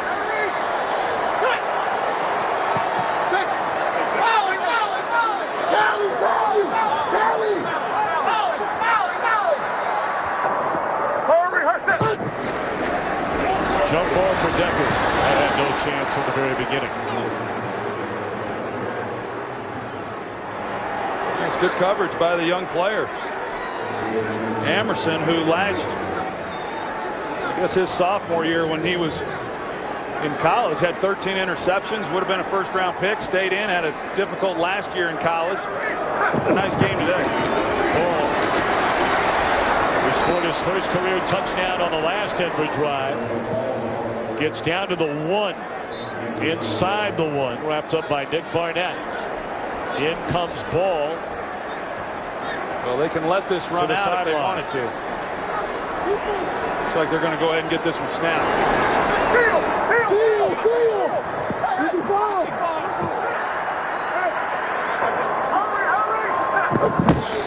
Marino denied the goal line. So now a little time to think about it for John Fox. He went for it on 4th down earlier, helped lead to a touchdown. 4th down coming up.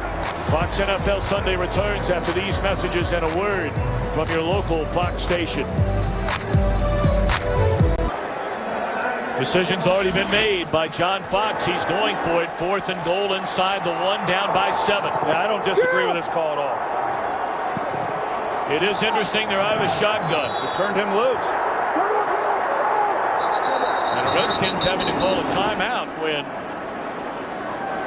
out to the top of the screen when Jacob Tammy and D'Angelo Hull got lost. Well, you go into a week and you work on these types of things in practice as far as what you're going to run in these situations, and London Fletcher, being the veteran, realizes, hey, there's nobody out here covering Tammy, and he calls the timeout. We'll see if Denver tries to come back with the same look or if now they change the play up from what they were going to run. John Fox went for it on 4th down, their last possession. They converted on 4th down, wound up scoring a touchdown. They are 3 for 3 on 4th down this season. You see number 96, Mitch Unrein. He is a defensive lineman. Is in the game. Go, Chef! And now in the backfield. Hurry! They're going to throw it. And that is a touchdown to Joel Dreesen.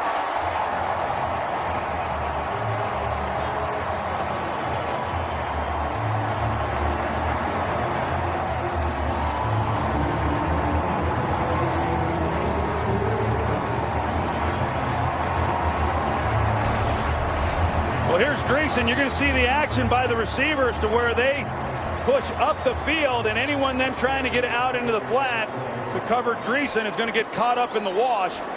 And all Payton's trying to do is get away from the line of scrimmage enough so that he can get that throw off. So now a point after away from tying it up.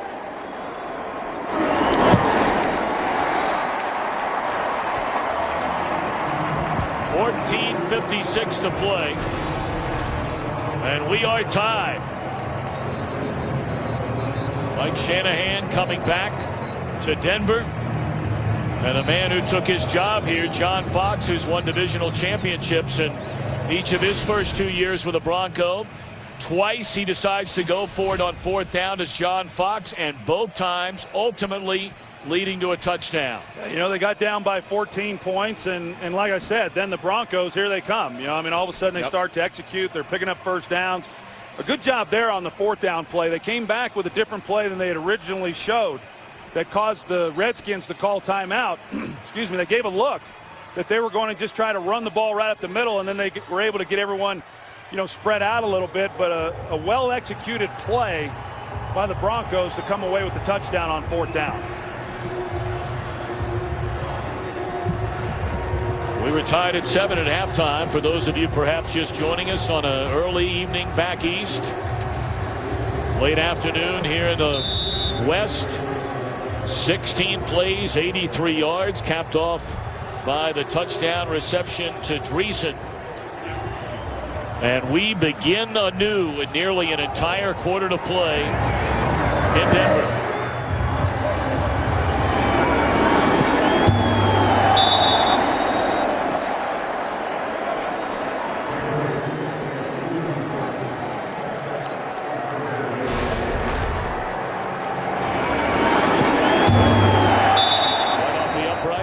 You'll be hearing football for one more quarter here in Denver, and then it's off to Busch Stadium in St. Louis. Game 4 of the World Series. Joe Buck, Tim McCarver and company, with the Cardinals jumping out to a 2-1 lead in a thriller last night. Well, what's in store for the final quarter here in Denver? Robert Griffin III, play action. Looking down the field and throws it behind Morgan, who is wide open at midfield. Boy, he had a chance, didn't he? It's a two-man route. They're going to block him up. They send one to the deep post. They got Josh Morgan then on the deep crossing route in behind it. And a ball that's thrown behind Morgan. Looked like he might have been able to make a little bit of a better adjustment to the football to make a play, but a missed opportunity there that would have been a huge play. This is an important drive for this Redskins offense that got the short field with the turnover by Peyton Manning on the fumble and then the touchdown by D'Angelo Hall. But they need to do something here. Looking for the home run ball down the field to Garcon and overthrown. I'm not sure what Robert Griffin saw on that play. There was never a chance. There's two defenders deep. So the Redskins, who had so much success running, mixing an occasional throw, have this 14-point lead get away from them, and they come out slinging it around. Of course, the first play should have been a big one. Well, for a pass defense that came in the league last in the NFL, they've held up well against this Redskins offense. Griffin has not even thrown for 100 yards in this game. Third down and 10. Hit as he throws. And in and out of the hands of Robinson, and then nearly intercepted. This is a ball Aldrick Robinson just has to catch. Talked about him. He had 2 catches last week. Did a nice job, but he dropped the ball against the Lions earlier in the year. That would have been the go-ahead touchdown, and this was an opportunity to at least come away with a first down on a drive that the Redskins really needed to try to do something to take away some of the momentum that this offense has created for Denver, and he fails to make the play. And then a shank off the foot of Rocca, and the Broncos are going to get the football at the Washington 35-yard line. Sav Rocca has been so good punting the ball today, and he picked a bad time to shank one.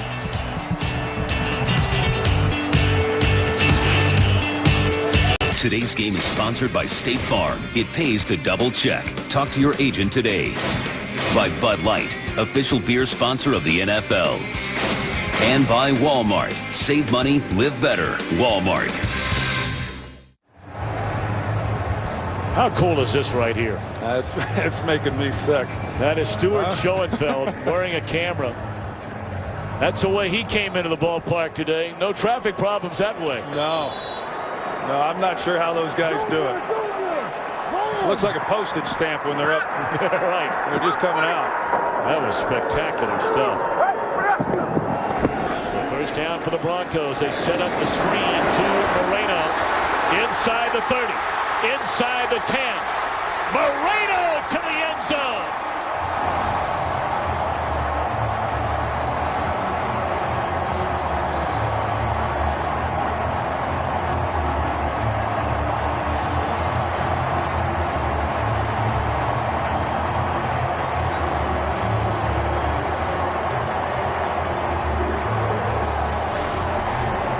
Well, watch Zane Beadles and Manny Ramirez, the left guard and center, and the job that they do getting out.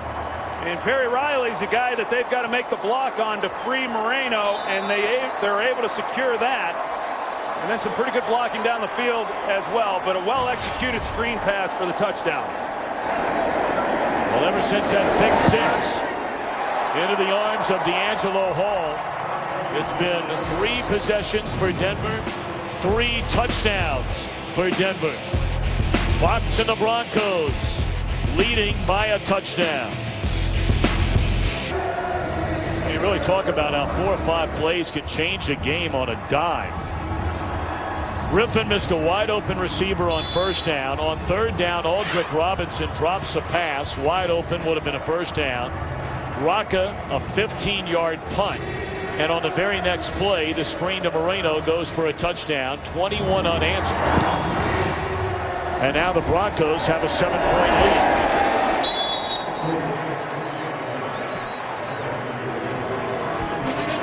Well, next week on Fox NFL Sunday, It all begins with the Fox NFL kickoff show. That's at 11 a.m. Eastern time on Fox Sports 1.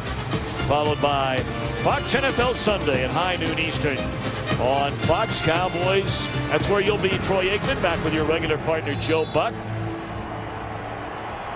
Cowboys with a tough loss today. Yep. We talk about what's happened here in the second half, and collectively you've got to be able to control Peyton Manning. That's special teams, certainly defense, but the offense has to help, and it's important that the Redskins start doing something on offense. Well, they're going to start out throwing again.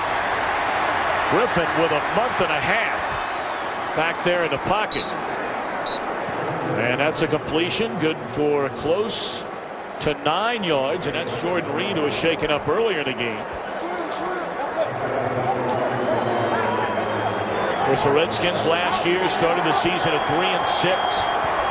Mike Shanahan was hinting that maybe it was time to start looking at other players and looking towards the future as Morris picks up the first down.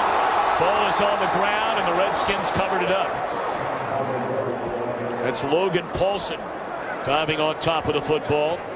Redskins start out this year. They look very bad, especially on defense, as Trevathan stripped that thing away, but Paulson able to get it.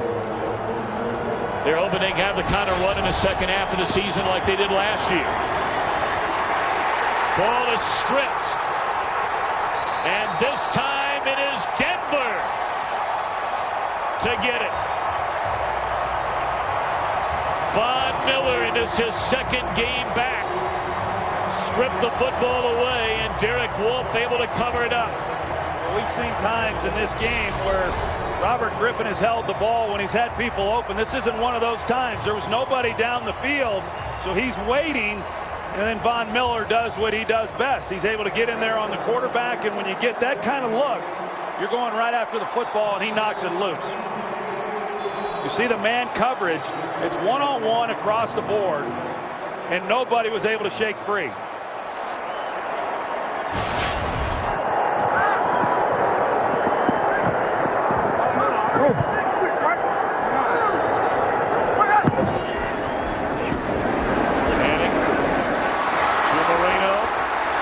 Breaks one tackle, spins away from another, down to the 9-yard line.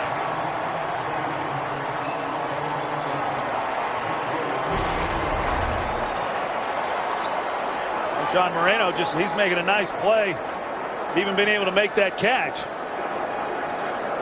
But because the ball was behind him, then you got the defender who overruns it. But this Redskins defense has been put in a difficult position with the punt by Rocca, and now the turnover giving Peyton Manning short field once again.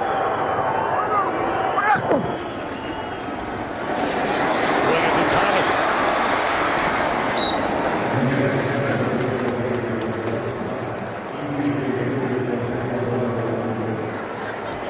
They just haven't been able to get anything. The Redskins haven't, throwing the football.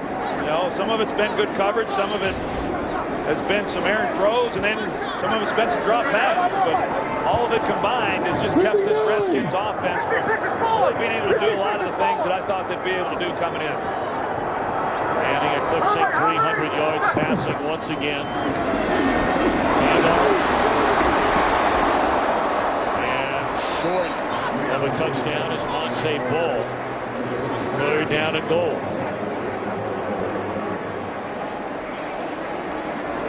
Those 79 300-yard career passing games for Manning. He owns that record in NFL history.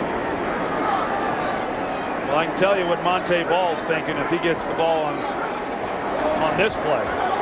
That is just hang on to it. Did a nice job on the last one. But he knows why he's in the lineup.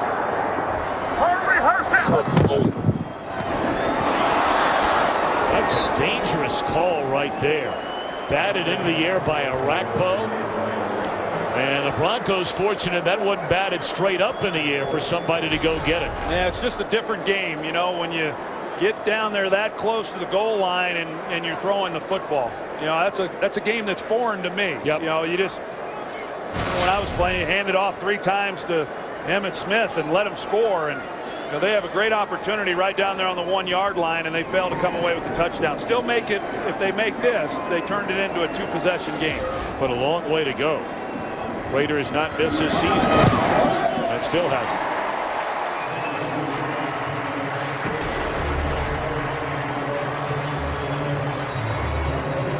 You talked about how good they've been down in the red zone, Tom, this season, and really good. The numbers that they've been able to put up, scoring over 70% of the time, touchdowns. So to get that close and then have to settle for a field goal, obviously very frustrating for Peyton Manning.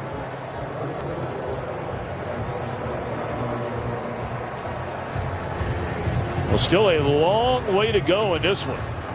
11:14 to play, 31-21. Von Miller causing that fumble a moment ago by Robert Griffin III, which leads to the field goal. Redskins have just really gotten away from their run game here in this second half. And it's not like they've been playing catch-up the entire second half. Well, part of it is they had the short field. Of course, they lost the possession with the touchdown by D'Angelo Hall and then a short field with the fumble by Peyton Manning. So the numbers from that standpoint, a little bit misleading, but 24 unanswered points. And you can only hold Peyton Manning down for so long. The last possession, I said, it's time for this offense to get going. You cannot ask the defense to go back out onto the field without much rest and make a stop. Yet they were able to hold them to a field goal there after the turnover. This offense has to do their part.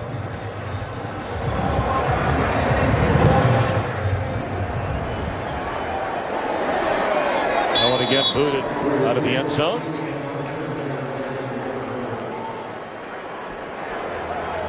Well, we figured we'd have a shootout here today. Didn't look that way early on.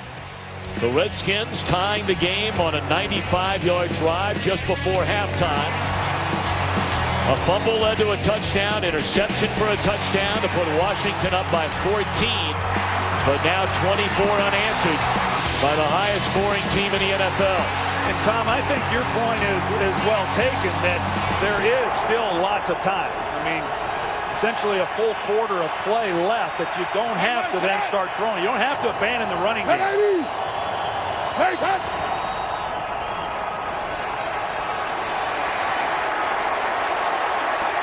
Flag comes down. That is an incomplete pass. Dropping back to throw it on first down was Griffin.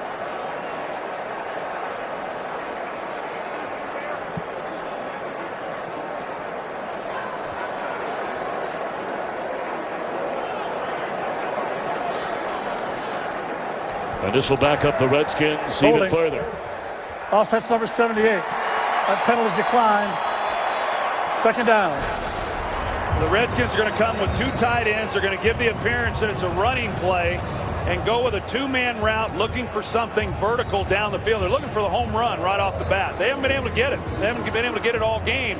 Broncos have been very good in coverage, and they're playing deep.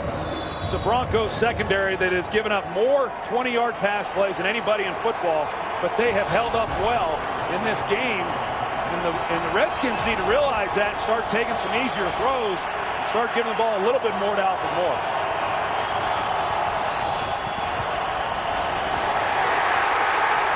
All the way back at the 5-yard line in the arms of Derek Wolfe. Boy, the hits beginning to really pile up now on Robert Griffin III. He's been taking hits ever since this game began, really. I mean, some shots outside the pocket, some of which he could have avoided, got the ball out. But those shots right in your face, like we just saw from Derek Wolfe, those are hard shots to absorb.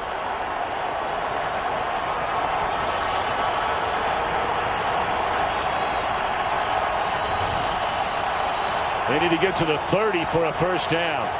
Ball at the 11. Screen to Garcon. And that gets him up to the 20, but it is 3 and out for the Redskins again. I think that play there, Tom, they're just, you'd like to see that one on first down as opposed to trying to hit the home run. And, third and long, they're just trying to get as much field position back as possible. I don't think they really anticipated that play would warrant a first down, but at least give Sat Rocca a little bit of room to work. Returnable for Holiday.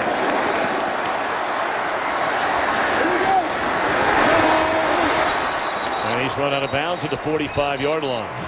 Under 10 minutes to play. Broncos with a ball and a 10-point lead. Sponsored by Pizza Hut, stuffing 3 cheeses into their croissants. Well, this weekend, it's new. It's been a wonderful weather weekend here in Denver, Colorado. Spectacular late Sunday afternoon. And the hometown Broncos now with 9:48 to play. They're going to try and burn a little clock on the ground, but Moreno runs out of bounds. You know, the Redskins offense to end that first half, what a great drive they had, Tom. Down the field, ran the ball well, mixed it up a little bit, took time off the clock, and it was as if they emptied their bucket. You know, on that drive, they just really have not been able to get anything going offensively since that time. Bakari Rambo getting the start today for the suspended Brandon Merriweather. And the crowd has been booing regularly, with a number of Redskins being shaken up as if to imply guys are trying to slow down the pace of this Denver offense. NFC East. Well, the Dallas Cowboys really missed a big chance today. They led in that game with under a minute. The Lions did not have a timeout after the Cowboys kicked a field goal to go up 6. And the Lions bang, bang, bang go down the field and win it. And the Cowboys are back to 500 as a division leader. The Giants beat the Eagles, and don't look now, the Giants are only 2 games out of first place. Oh, stop. There's 10 games to go. I know, you're right. I mean, you're right. When they hadn't won a game yet, you know, I was saying, hey, they're not out of it yet. And they put a couple wins together. That NFC East is going to be fun to follow. I don't know how good the football is, but it's going to be fun to follow. Yeah. There's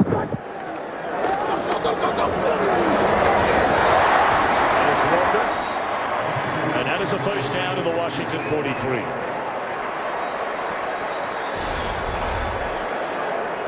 Well, this guy's been doing this a long time. It's pretty remarkable watching him.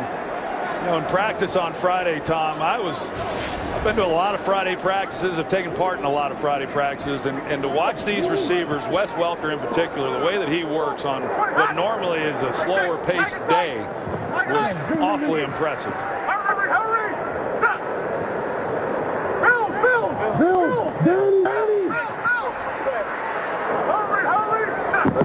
Burning nearly the entire play clock. Anderson still on his feet. And that is a first down carry. Playing in his first NFL game, C.J. Anderson. Well, that's great balance on his part. He gets low to the ground. He uses his right hand to keep his balance and get a little more yardage out of it. And I talked about him. He got injured at the end of training camp. They were about to put him on IR.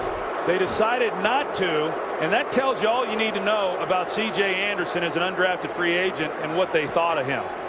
I mean, now he's getting his first opportunity and really doing a nice job. And just throw him into that stable of guys they've got it running back here in Denver.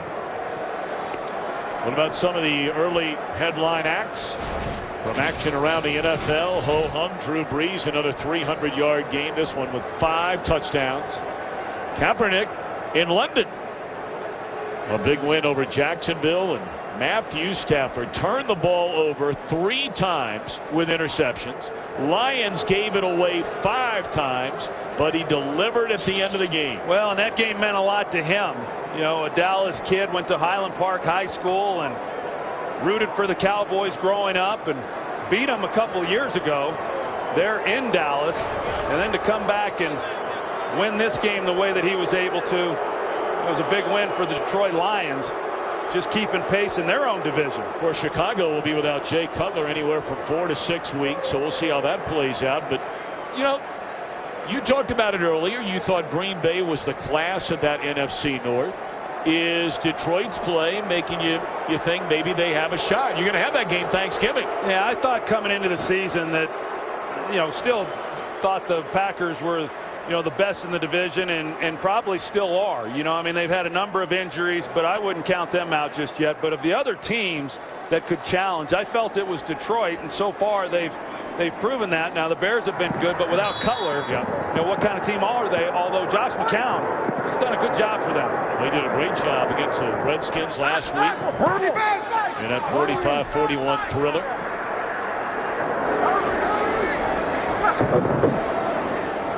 Manning looking down the field. The ball's tipped, and it's intercepted. Jordan Pugh just brought back to the Redskins, fumbles the ball, and they're saying he's down. The ground caused the fumble, so hold on a minute. Just when Peyton Manning and the Broncos had a chance to perhaps put this one on ice. Redskins takeaway. Well, E.J. Biggers initially should have had the interception, but he's unable to make a play. He tracks this very well. He plays Welker perfectly down the middle. And Jordan Pugh, as you said, he just got picked up again after being released a week ago because of the suspension to Brandon Merriweather. He's there to take the deflection, and talk about a key stop for Jim Haslett in this defense, not allowing the game to get away from him any more than it already has, and Peyton Manning frustrated with that one.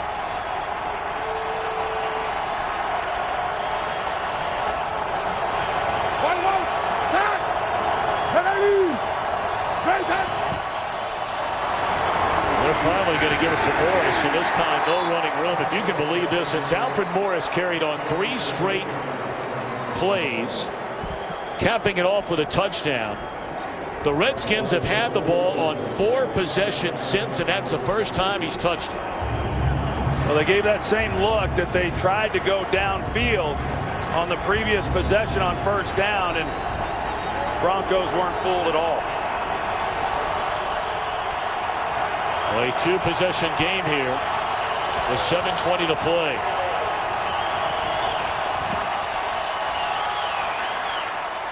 And intercepted by Denver. Chris Harris was his 3rd interception of the season. It looked like the Redskin wide receiver fell down. Yeah, Pierre Garçon, he's trying to come out of the break. He falls. Chris Harris right there to make a play on it. The Denver Broncos, Tom, defensively last year were a top 5 defense. They were outstanding. Jack Del Rio had this group playing awfully well. They come into this season without Champ Bailey. They don't have Von Miller. They've given up a lot of yardage. And looking at them, you believe that they're only going to get better. And I think they're still going to continue to get a lot better than what we've seen here today. But they've been awfully good. Well, they have Woodyard back. He was out a couple of weeks. You talked about Miller serving the 6-game suspension. They're hoping to get Bailey back after the bye week next week. Moreno, strong running. It's just rare, Tom, as we got a penalty on the field. It's Holding. Offense number 66. 10-yard penalty. Repeat first down. You know, it's rare that you have a great offense and a great defense. They had that last year. That's why they missed a great opportunity in that playoff game against the Ravens. But Jack Del Rio, they get overlooked because of Peyton Manning. But this defense last year was excellent, and I think by season's end, we're going to be talking about this defense as playing. Really, they may not statistically be showing it, but I think they'll be playing at that time as well as anybody of the playoff teams. Well, if that's true, the teams in the AFC are in a world of hurt. Because if this defense gets to the kind of level you're talking about, and look, this isn't taking anything away from Kansas City, Cincinnati, perhaps New England over in the East, but if this team starts to play really good defense along with this offense, that's a scary scenario. There's no question. I mean, it's rare, like I said, it's rare to have great offense and even good defense, but it's a much better defense than what their rankings would suggest. Into the hands of Demaryius Thomas on his way to the end zone.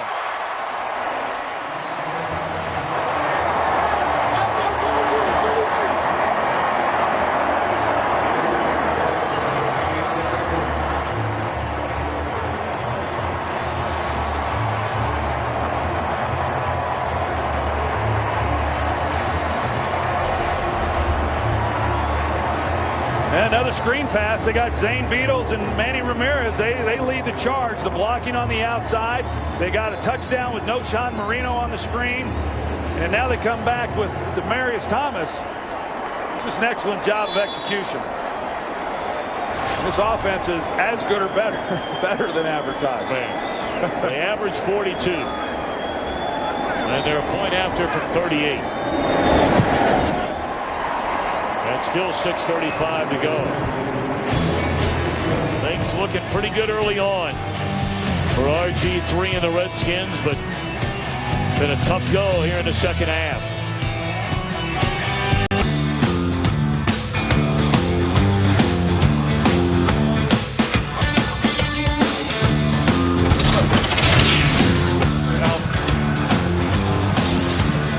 America's game of the week here in Denver, Colorado.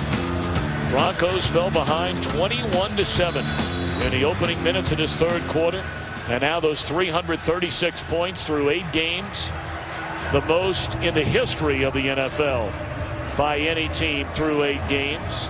They've held it each and every week. But they have to keep putting up anywhere from 35 to 45, depending on the week, to keep up that pace.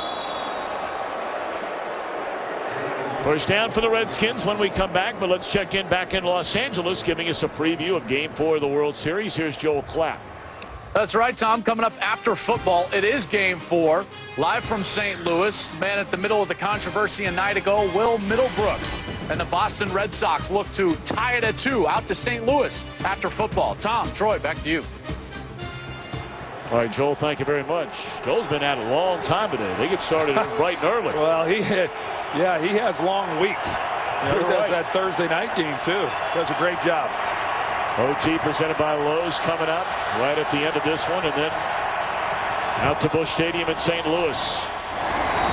Catch made by Jordan Reed, and he's run out of bounds after a gain of 10.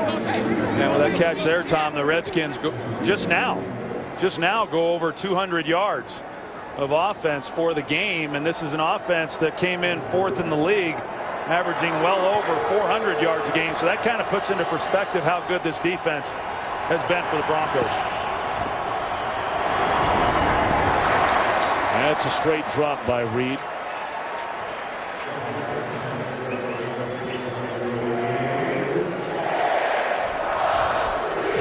Griffin only 118 passing yards. Well, they really had a good thing going early on with Alfred Morris. He has averaged 5.5 yards per carry. But most of this second half, you wouldn't even know he's on the Redskins roster. No, we talked about it, that the Redskins have not completed one pass for 20 yards. And the Broncos came in defensively, giving up more of those than anybody in all of football. And that one's going to go for 14 to Jordan Reed. And now an injured Bronco on the field. Stopping the clock with 6:03.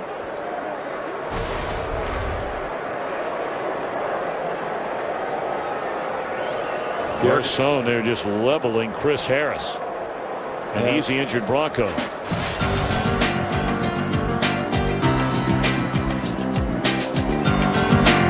Nice gesture here. The NFL Referees Association made a grant to the Estes Park School District here in Colorado to help repair athletic facilities devastated last month by all the severe flooding that affected northern Colorado.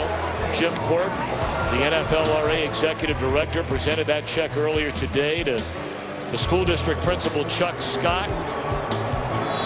That was an hour before the game, so all of us say thank you to the NFL Referees Association for that donation and their good work. Griffin hammered as he throws, and it's intercepted. That is another takeaway. That's that inside pressure that really has happened for a good part of this game on Robert Griffin right inside. This time it was Terrence Knighton. He's listed at 335 pounds, Tom. He's got to be at least 350. He's a big man. He comes right up the middle. He meets Corey Wilkensteiger. He just drives Robert Griffin right into the ground. He's trying to get the ball out of his hands. Can't get anything on it. Trying to make a play, and it's intercepted. Raheem Moore on the interception. After the play, personal foul, unnecessary roughness number 97 of the intercepting team. 15-yard penalty, first down, Denver. That's Malik Jackson. So Garcon a minute ago hitting Harris, which knocked him out of the game. Well, there have been more players that have been shaken up in this game, Troy, than any game I can remember in a long time. Yeah, I agree with that. I don't know how significant any of them are, but the number of players obviously being walked off the field, these trainers and this medical staff, they've earned their pay in this one. You know, perfectly legal hit by Terrence Knight, and he played it the way that you want him to do it. He's grabbing at his knee. You can see not the one that he had the surgery on last offseason.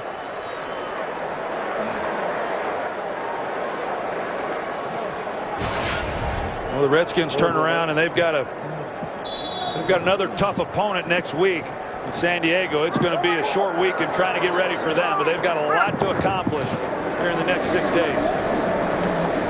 Monte Ball for a couple of yards. It's going to be a lot of bags of ice on that plane ride home tonight for a whole lot of Redskins, especially Robert Griffin III. And hopefully he's okay and nothing wrong with his leg or his knee, as they're taking a look at it now over on that sideline.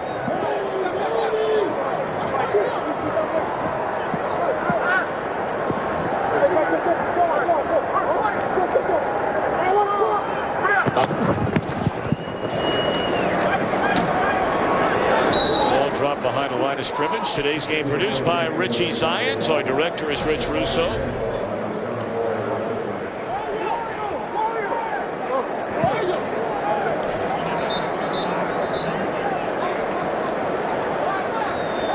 Not sure if they're looking at his ankle or his knee. But all those great pictures from Richie Zions, our producer, and our director Rich Russo. Our associate directors Jake Jolivet, Rich Gross. Broadcast associates Bentley Elliott and Alex Olson. Technical producer is Petey Cheverus. We just call him Chevy. Our technical director Colby Bourgeois. Audio mixer Freddie Aldis. Pride of Phoenix, Arizona. Was that caught in bounds or was it intercepted? That is intercepted by D'Angelo Hall. Boy, here the Broncos with 4 minutes left to go, leading 38-21, and they're throwing a long ball. I thought Demaryius Thomas had made the catch, and all of a sudden D'Angelo Hall comes down with it. And look at this play that he makes. I mean, Demaryius Thomas had it, and D'Angelo Hall just takes it right away from him. So much for the left knee there. RG3 found out that it got intercepted, and now he's going to come back out, or maybe not. Well, he told him, nope, you're staying right where you are. They're going to bring in the backup Kirk Cousins, who's not played all year long. Of course, he had that one spectacular start last year, replacing the injured Robert Griffin III against Cleveland when he threw for over 300 yards and a couple of touchdowns. He led him to another win. You may recall against Baltimore. Well, that run last year was outstanding by the Redskins, and a lot of focus on RG3 and Alfred Morris. They wouldn't have had that run either, as you said, if it weren't for Kirk Cousins. Batted down.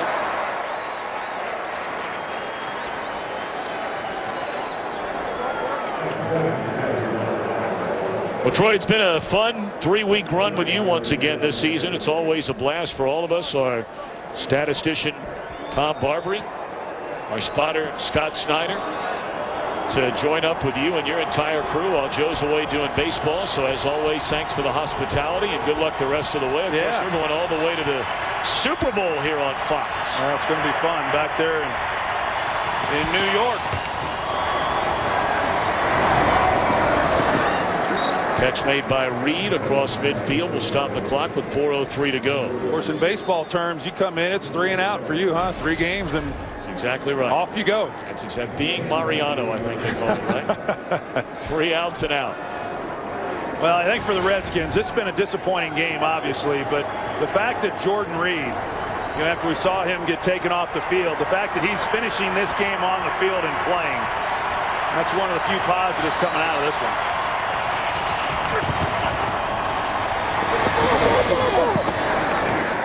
Second down and 10.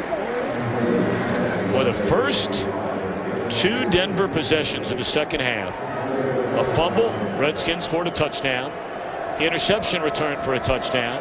Since then, 3 punts, 3 turnovers. Yeah, no, it was when they got down 14 points, it just got them even more focused. I mean, what was it, 31 unanswered points, after the second turnover. It's impressive. 35 points here in the second half. That's a nice catch by Reed. He was about to take a big-time hit. It's a first down to the 35. You look inside this AFC West, and we talked a lot about the NFC East, and, go flip a coin as to how all that's going to shake down. There's a legitimate chance that 3 teams out of the AFC West could be playing in the postseason. Obviously, Kansas City's unbeaten. You have Denver with just 1 loss. And the San Diego Chargers are a vastly improved team. They're 1 game over 500. You say, well, how are they going to get there? Well, you start taking a look around the rest of the AFC. Jets got annihilated today in Cincinnati to put them back at 400. Or at 500, and really nobody in the South and really nobody in the North would make you think they could separate from San Diego right now. Well, you look at it, I mean, a lot's going to shake itself out when Denver plays Kansas City. But how about if you're Denver, and it's possible, I don't think it'll be the case, but it's possible Denver could go 14-2 and not have home field advantage. I mean, it's pretty incredible. You got to, I think Kansas City is, they're undefeated and they're playing great defense. A lot of attention to this team right here. But those matchups are going to be a lot of fun to watch. And you see this schedule right here coming off the bye. Bye comes at a good time for Denver. But that is a tough 4-game stretch right there. 3 out of 4 on the road. Your only home games against Kansas City. Danny Trevathan shaken up, and let's check in for more on RG3 with Pam Oliver. Yeah, Tom, Robert Griffin literally hopped off the table and tried to get away from the Redskins medical staff. Griffin has a left knee injury. His return is questionable. He's not in the game right now as a precaution. Well, that's good news. Hopefully everything's going to be okay with him wanting to come back into the game. Suffered the multiple ligament tears in his right knee during that playoff loss against the Seahawks last year, and many wondered would he be the same guy. Didn't play the entire preseason. They waited until the season opener, and without question he looked rusty when the season began. But 2 of these last 3 weeks starting to show signs again, and that is intercepted. Dominique Rodgers-Cromartie to the end zone.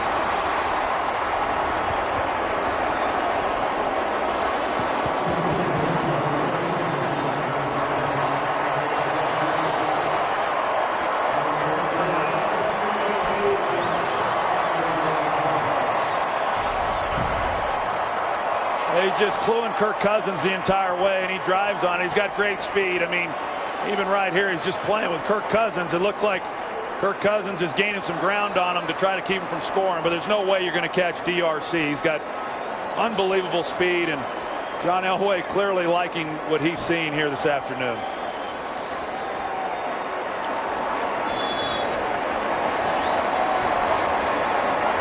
So here they're held to 7 points in the first half, Tom. They come into this game averaging 42, and they surpass their season average. So 45 to 21.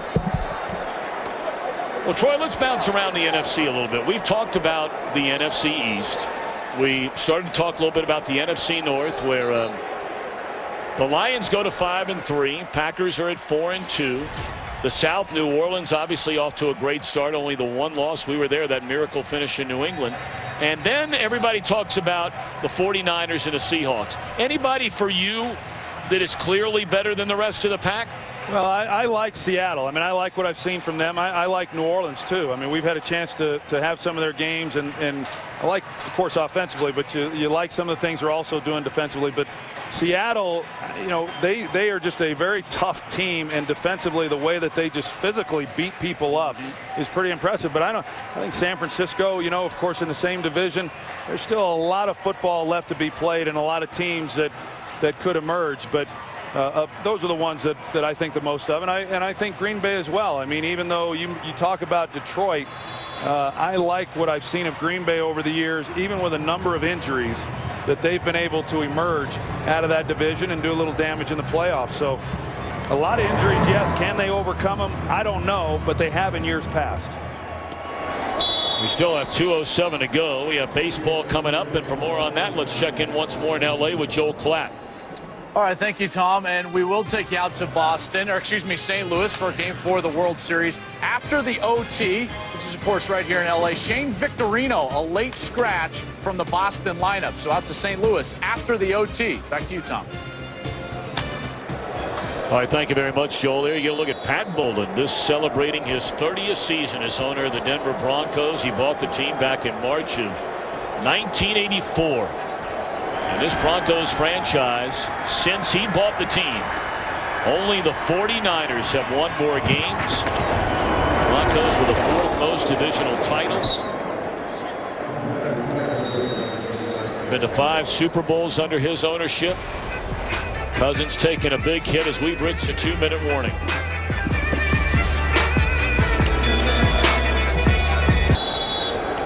Well, there was no penalty on that last play where Cousins threw the football, but you can mark it down. There will be a fine handed out sometime during the week. The ball is intercepted by Sean Phillips, former Pro Bowl linebacker in the 3-4 with San Diego, having an excellent year with Denver. Rolling the dice there.